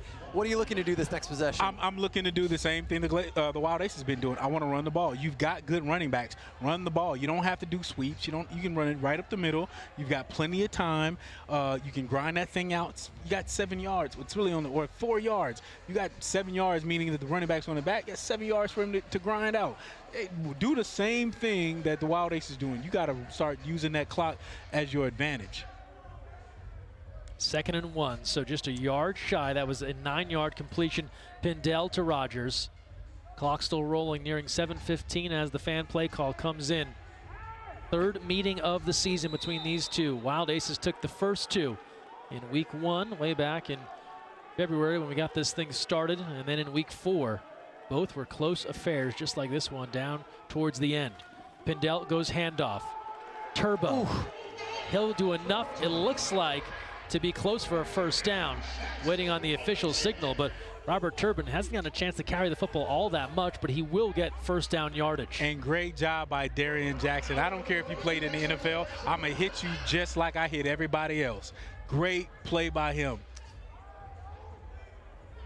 So now 1st and goal. Looks like it's going to be at around the 3-yard line. A lot of new viewers on Twitch. And just to reset this, if you're just tuning in, this is fan-controlled football. It's not just amazing, drama-filled, hard-hitting action. Fans are calling these plays in real time. Make sure to download that app and participate in the extension if you're watching on Twitch Live. Yeah, search fan-controlled football wherever you get your apps, Apple or Android. Get involved, so much content to check out and take part in the play calling. Also, Wild Aces fans, we're going to be joined shortly by co-owner Greg Miller, so hang tight for that. We'll have him in here once the Wild Aces get the ball back. 1st and goal from the 3 for the Glacier Boyz. Spreading everybody out and let David Pendle do what he does. There it is. I think it's a great call by the fans if that's what this is. No reason to throw this ball. Glacier Boyz looking to retake the lead. Pindell steps forward, spinning, and won't get any further. He is met immediately by a giant named Sean Oakman. My God. Who steps forward, his first game active, and delivers the hit as Pindell was trying to spin upfield. Again, it's another one of those that I felt all the way up here in the booth. Mr. Big Sean Oakman right there making a play. Came in, got him one. Got him one. Sean Oakman, former standout at Baylor. Saw his draft stock struggle for the NFL. Had legal troubles that followed him for a couple of years. Recently, that court case coming to a close, acquitted. Had a try with the New Orleans Saints, was injured, didn't get any further there. And now a guy that's trying to rebuild that professional football dream. You know, I go about 6'4", about $175, and he makes me feel like a small person. Yeah, he is a big guy, 6'9", 280. And this man-on-man right here, they know it. It's just man-on-man. Here it is. Give Here's him the ball, toss. Man-on-man. Turbin hurdling, rolling back right, and he'll be stopped shy. So this Wild Aces defense holding right now. Balling out of their mind. The ace is wild. Come on, gentlemen. Darian Jackson there on the stop. Let's get a second look courtesy of Great Clips. And Darian making some strong plays. Look at him, like going after them, like I'm still coming. That's an NFL elite running back, okay? And he has made some great plays on him, by him some solo tackles for himself. Closer look at the live play call options fans are seeing right now. If you're a Glacier Boyz fan, this is what you're looking at as potential opportunities for what to do on 3rd and 4. Wild Aces defense, we saw how stellar they played against the Zappers in the semifinal, and returning to form here on this goal line stand. Yeah, man, you talk a little bit about the play calling. I think there's a lot of trepidation from fans out there around, I don't want to call the wrong play. There certainly are right plays and better plays to call in any situation, but what's surfaced to fans are always plays that we want to run given that down and distance. I want to call the wrong play. See, this is what you want to be a part of this. This is what you want. Yeah. This is what every fan wants to do. Call this play right here. This is sports, baby. Come on. Quickly running towards the end of this one. Quick throw, tipped up, knocked away. The defense there again. Oh, they're balling out of their mind again and again. This is amazing defense right now.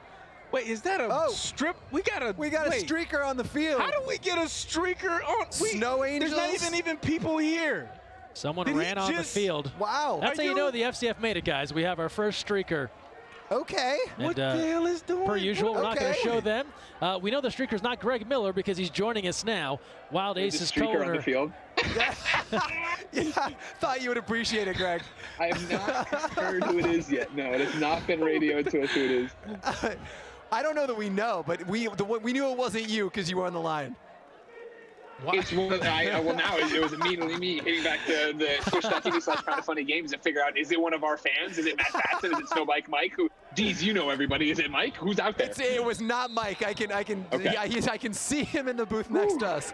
Here's yeah, a it would have been unbelievable. Fourth down stand coming up here for the Wild Aces. 4th and 4 for the Glacier Boys. They still have their 5th down if they need it. Pindell throwing on the run, back corner, incomplete, knocked away. Big defensive effort from the Aces. Kareem Darrington. Huge. Kareem has had a weekend. Let me tell you something, man. Come on. Are they going to shut them down for Keep 5 your hands straight downs? Has been throwing. The Glacier Boys elected to take the 5th down. It's that 5th down. Here comes a progressive 5th down. So that Wild Aces defense will have to do it one more time on the progressive 5th down here with the Glacier Boys knocking on the door, closing in just 4 yards out. Gee, what up, man? What's up, baby? Hey, I can't take this. This is what working out must feel like, and I just don't like feeling my heart move like this. This is, I mean, come on now. You know what I mean? Oh my God. You look a little bit like that meme with the kid in the classroom with the vein in the forehead at the moment. Can we just get out of here right now? Can we? And I knew the 5th down was coming. I mean, we got to give a shout out right now to the Wild Aces defense, playing completely different this second half, playing some inspired football right now. And they'll try and make a stand here. Greg, we appreciate you hanging in with us. We thought the Wild Aces would have it back on offense shortly, but their defense has done so well. They're trying to hold here on this progressive 5th down. Wild Ace fans sweating it out here. Under 2 minutes to go. Glacier Boys looking to take the lead. Pindell to throw. He'll take it himself. Running. He's not going to get there. The Aces hold on defense. 5 straight downs. Come on. What a stop from the Wild Aces. We're talking about Wild Ace fans. Sorry, Greg, boys, how I'm about in 2 that effort broadcasts. from the I gotta talk Aces? to the Twitch audiences. Oh my gosh, this is what we're talking about. 1:37. This is That's what you guys, when you made the FCF, this is what you're talking about. Football games that come down like this. Amazing. That was amazing. Unbelievable. Greg, you hit on it, but this Wild Aces defense reverting back to that semifinal form. Exactly. I mean, right, we were so dominant against the Crappers, and here we are trying to find that spark again, come out with that energy again. Well, I gotta move this computer to vote on this. You never get their name right, which is so interesting. Oh, did I not get it right this time? I'm sorry. I'm sorry. I don't know. Next season, if they're still around, I'll worry about it then. You know what I mean? Ronald 2K, if he's going to be around, I'll worry about it then. Ronald. Greg, what do you want to see on offense here from the Wild Aces with a minute and change left? You know, I want to see clock management. It's what we've been really good at. I think, you know, we were using the running game effectively the entire season. At the 3-yard line. And so that's what I'm looking for here. I want to make sure we still play our game. That was the thing. I don't know if I don't know if the refs are going to come out and throw some crazy thing at him. But Jerdy texted me during halftime, right, and gave the message to our audience, which was like, hey, it is working on offense. Don't change anything. Let's keep playing our game of football. Let's not get in our head. That's not the problem. Let's keep marching. So 1:37 left, second half. Wild Aces first down from the 3 after they take over on the 5th down. Crouch will pick up some of the necessary yardage on the run, getting it up beyond the 10-yard line. You got to get, and that's what they got to do. They're going to have, you know, Ed Crouch throw that ball. Not saying that he can't, but you can't let him do that. That's not going to work. Greg, you spoke to that text from Jerdy at half. Like that continued leadership, both on and off the field, has really been the secret to success. 100%. You know, I think that was why we tagged Jerdy, and he was our first franchise tag, right? Is that he gets what this is and the relationship. Yes. You know, beforehand he was already going on the Wild Days podcast. He was already out there talking to our audience about it, wanting to be active as possible. And so, yeah, when he got involved, got his dad involved, you know, every week he puts out the game plan. He either writes it or makes a video about, hey, here's what we need to be calling today. Here's what was working in practice. Here's what the defenses weren't expecting. And I don't think you see that kind of synergy that often, even in this early part of the league. So we're now at 1 minute remaining here, 2nd and 4, as the Wild Aces prepare for their next offensive play. Greg, I know you're keeping an eye on the Wild Ace community. What's the vibe right now? You know, it's pure energy right now, right? I think all first half, and then even starting off the second, we're like, all we need is stops. We need the defense to step up. Can the defense step up? And you're seeing, I mean, you know, we just talked about it, what you saw, the stop after stop after stop for them. Now it's about getting this offense doing what they can do. But, you know, 54 seconds, everybody is not panicking, but we are pure excitement, and our hearts are in our throats right now. Galloway there on the carry. Hey, Greg, I know you have another Twitch stream to tend to. Thanks for being here, and best of luck the rest of the way. Go Aces. Go Aces. Greg Miller joining us from the Wild Aces. This People's Championship game coming down to the very last second. The clock will stop with 30 seconds left, and then it'll stop after every play the rest of the way. So this is where things have arrived. 40 all between the Glacier Boyz and the Wild Aces. 30 seconds left. It's a 3rd and 3. And the Wild Aces are on offense, looking for a chance to try and take the lead and go for the win. Although, as we've told you here in the FCF, there is plenty of time. 30 seconds, it equals a long time. Ray, I always like picking your brain. What do you do if you're an Ace fan here? Ray has actually started to make his way down to the field because he's got to present a trophy. Yes, he does. Which we know is coming soon. Yes, he does. 3rd and 3. Crouch. He'll throw. Stepping up. Being chased on the run to the 15. Spins free to the 20. The 25, and now out of play at around the 20. So Ed Crouch, with 20 seconds left on the carry, sets up a first down for the Aces. We'll get a second look here. Crouch decides to pull this one down, and he'll take it himself. Crouch now spinning free and moving ahead. Greg, can you believe this game? This is what the FCF does, Patrick. It's true. 40 all. Remember, it was the Glacier Boyz who were up big. The Wild Aces scored 14 unanswered to tie this game at 40. They used some onside kick opportunities. Some worked, some didn't, and they find themselves now all even at 40, and now the Aces with an opportunity to go for the win. Through the power flag. They're going to use the power up. The Glacier Boyz will be playing with 6 defenders. Great power up. So this is a team power up that was called. They'll use the power play. So the Wild Aces will have a man advantage. A defender will leave the field for the Glacier Boyz. And so either a score or a first down for the Wild Aces. That's how long they'll have this player advantage for. And you couldn't have called it at a better time. No, this is a fantastic usage, right? If you're going to use these things, save them for this moment. Now's the time. Them with you. Exactly. You cannot take them with you. I play video games that way. Like, by the end of a game, I'll have like 400 bombs and 300 grenades and all these missile launchers. You got to use that stuff. And if you're curious, our partner here, the Commissioner Ray Austin, he is already down in the field waiting to present our championship trophy at the conclusion of this contest, which might be over in 20 seconds or it might not, as a team power-up has been called. It's the power play. It's the 7-on-6 advantage for the Aces. I'm still curious to see who that streaker was. I know you don't want to reinforce that, but I kind of loved it, so, you know. We'll get to the bottom of that after this one. 1st and 10 from the 25. 20 seconds left. Crouch rolling right, has all day. Steps up, being chased from behind. The defender pulls up with a hamstring, and he's out of play before the 10. He was being chased there by number 54, Monty Taylor, who had to pull up, grab the back of his left leg, and that allowed Crouch to move up the field unimpeded with 12 seconds left. If you're watching on Twitch, remember to click that Watch in Command Center button just below the video, because that was an incredible chase by the drone on that one. Really cool ways to watch this game, right? Like the drone, the 180 cams, gives you really interesting looks at watching the FCF action unfold. Second look at Crouch. And so from behind the play there, that's where Monty Taylor pulled up as we get a good look at that drone camera Patrick was referencing. So 12 seconds left. First down from the 12-yard line. Every single week, Greg. We had a little break. We had a little break in the semifinal, Yeah. and now we're back to what we do. 12 seconds left. Wild Aces. Glacier Boyz, the first ever People's Championship, tied at 40. Here's a toss. Galloway to the 10, cuts back to the 5, and he'll be taken down with 7 seconds left, and the clock will stop there. Oh, I wonder how Greg's feeling right at this particular moment. Probably pretty excited. I know Tim's heart's beating out his chest. Galloway cutting it back. So crafty on the run.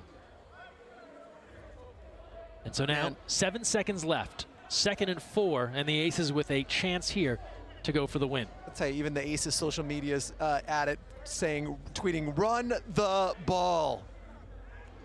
Meanwhile, the Glacier Boyz huddling up on defense. We get a good look at the helmet cam here. Glacier Boyz trying to figure out what they want to do to try and stop the attack here from the Wild Aces. With 7 seconds left, clock stopping after every play, you'd figure the Aces have at least 2 more opportunities here, depending on what they want to do, run or pass.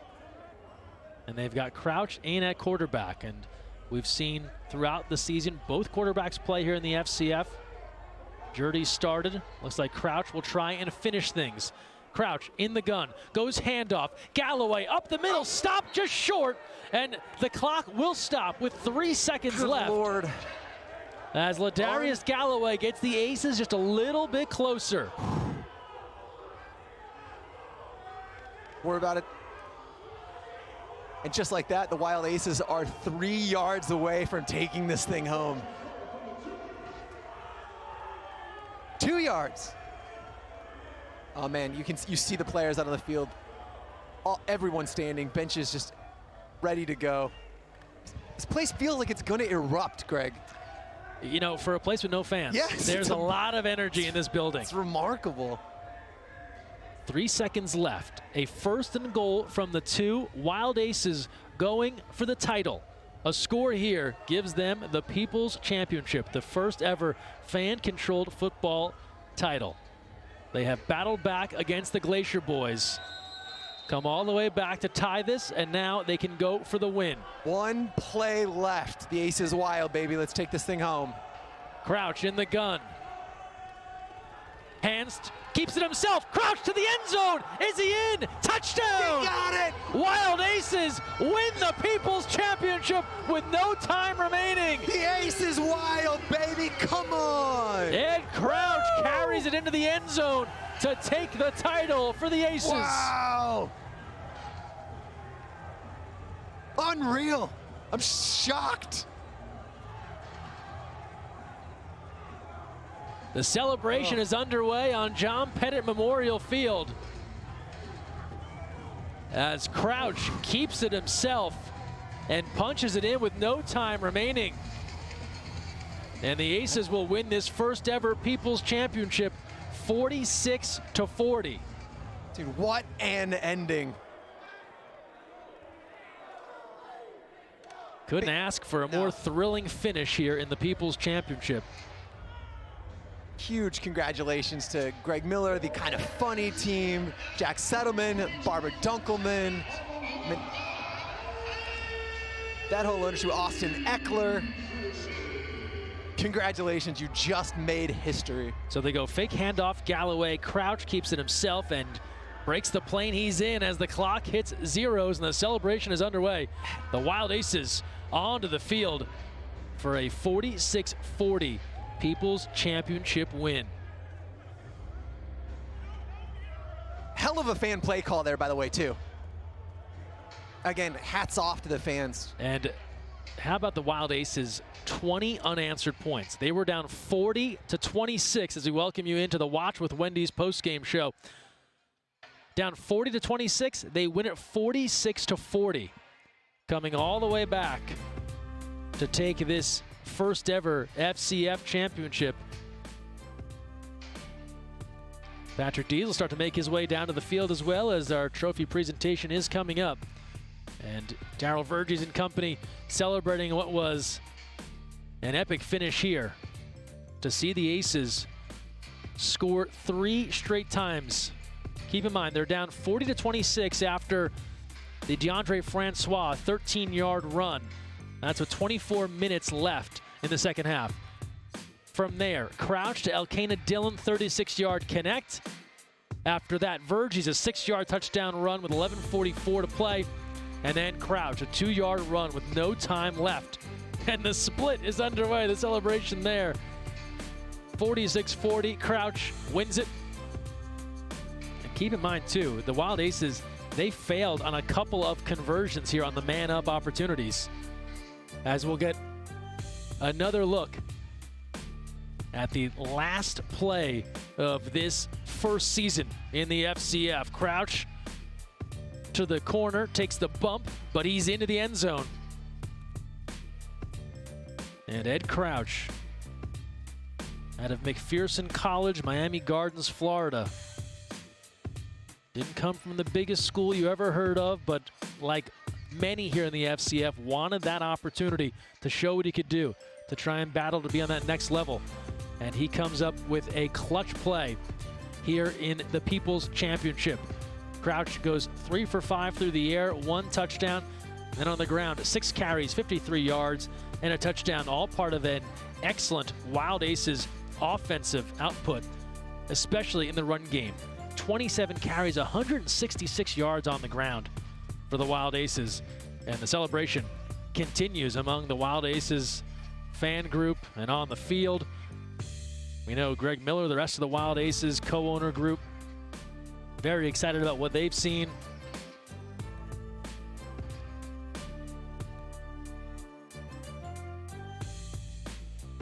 Greg Miller, Austin Eckler, Jack Settleman, Rachel Lindsay, Barbara Dunkelman, the list goes on. This Wild Aces group, congrats to them on an FCF title. Now let's check in on our Vroom drive of the game. With Vroom, you can buy a car entirely online and have it delivered straight to you, so you never have to go to the dealership again. Back to the Wild Aces. Crouch surveying the scene, and then he'll take it himself. A long run here. That was huge. And then more Crouch. It's the Ed Crouch show here in the People's Championship. He's into the end zone.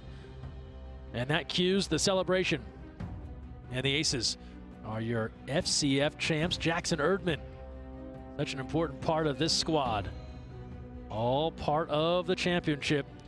And momentarily coming up, our post-game presentation. Let's head down to Ray Austin, who's on the field, to find out our awards.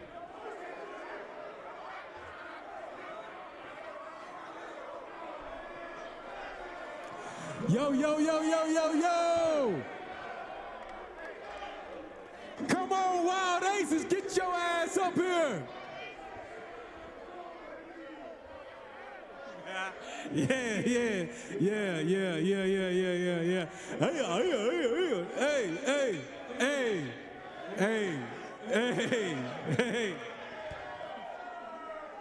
Hey, listen, yo. Hey, yo, hey, boy, you balled out today, boy. Hey, I can't, listen, Wild Aces, I could not be more proud of what y'all did today. Yo, hey, listen, I could not be more proud of what you guys did today, man. Damn, like y'all balled out. Hey. Y'all know how long we've been doing this, and I've been wanting to hug and dap all y'all out. Y'all know that, right?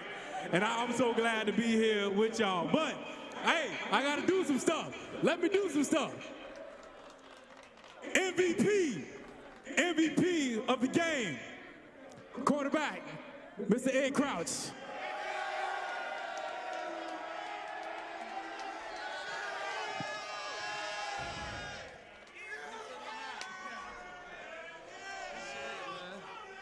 Big dog, tell the people how you feel being the quarterback that wins the first the People's Championship.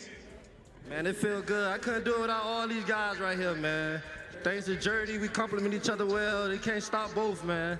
Good job, defense. I told y'all if y'all get us this, I'm going to take it. Oh, yeah, bring my picture up.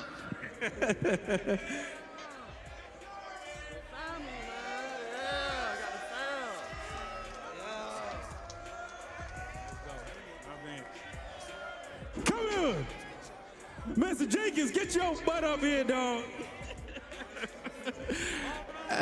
Hey, Jenkins, you not only been the best dressed, hey, and me and you have gone through it this year.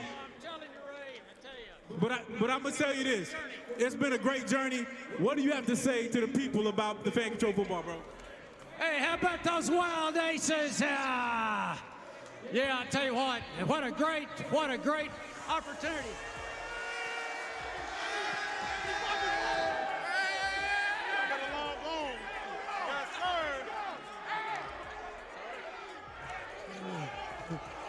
No.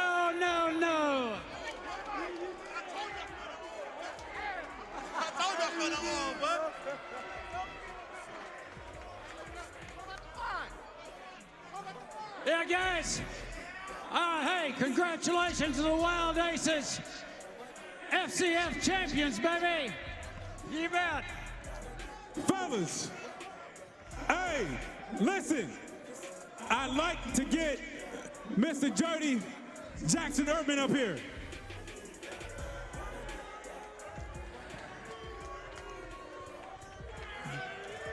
Hey, Jackson, you have been a fan favorite. You have taken this team this far to be a leader on and off the field, connecting with the fans, connecting with the team owners, putting this team together. I want to congratulate you guys, the Wild Aces, with the first People's Championship trophy. Hey, they call it People's Champion, right? Wild.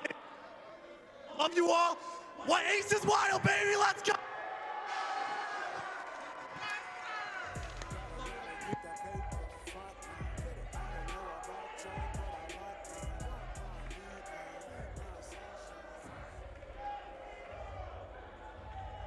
So no surprise there, Ed Crouch with a big effort in this championship game, and he is named our most valuable player. So welcome you back in with our Watch with Wendy's post-game show.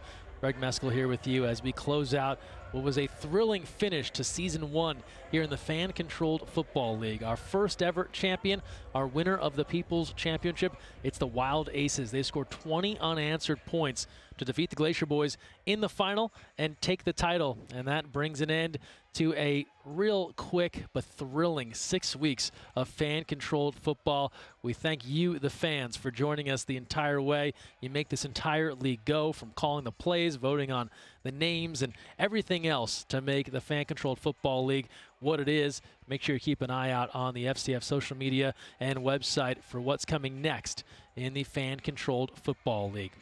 So that's going to wrap things up for us here from John Pettit Memorial Field and Infant Energy Arena as we bring Season 1 of the Fan-Controlled Football League to a close. A lot of thank yous to go around. For starters, first, the entire Fan-Controlled Football League. We've seen a lot of our co-owners and our founders throughout the season, all the team co-owners, the 4 founders, Ray, of course, Patrick, who joined us on the broadcast, Rob and Grant, that made all this happen here in the FCF. Then, of course, our production team, Tom Capello and Crazy Legs Productions, for making these game broadcasts and all the great programs during the week happen. Our game and draft directors, Russ Aaron and Bernardo Lowe. Our producers, CJ Butita, and our entire broadcast team, everyone else behind the scenes that make all of this stuff happen, plus our on-air squad, Marcus Harvey, our reporter, our analyst, Patrick Dees, and Ray Austin. Greg Meskel saying thanks so much for being here. Appreciate all of you supporting the Fan-Controlled Football League. Big thanks to Wendy's supplying post-game food here for the FCF athletes. Congrats to the Wild Aces on winning the title. Thank you, fans. We'll see you soon, hopefully for version 2.0. Keep an eye on FCF.io for more information. And now we'll close things out with our great clips of the game. As we say goodnight, we'll leave you with some of our great clips from our People's Championship. A thrilling back and forth battle. The only way the FCF would do it. A close one down to the finish that ends with the Wild Aces taking it. And also don't forget, make the better breakfast choice and grab a breakfast Baconator at Wendy's in the morning. Greg Meskel saying thanks for joining us. Appreciate all your support this season, and we'll see you for 2.0. Have a great night, and power to the fans.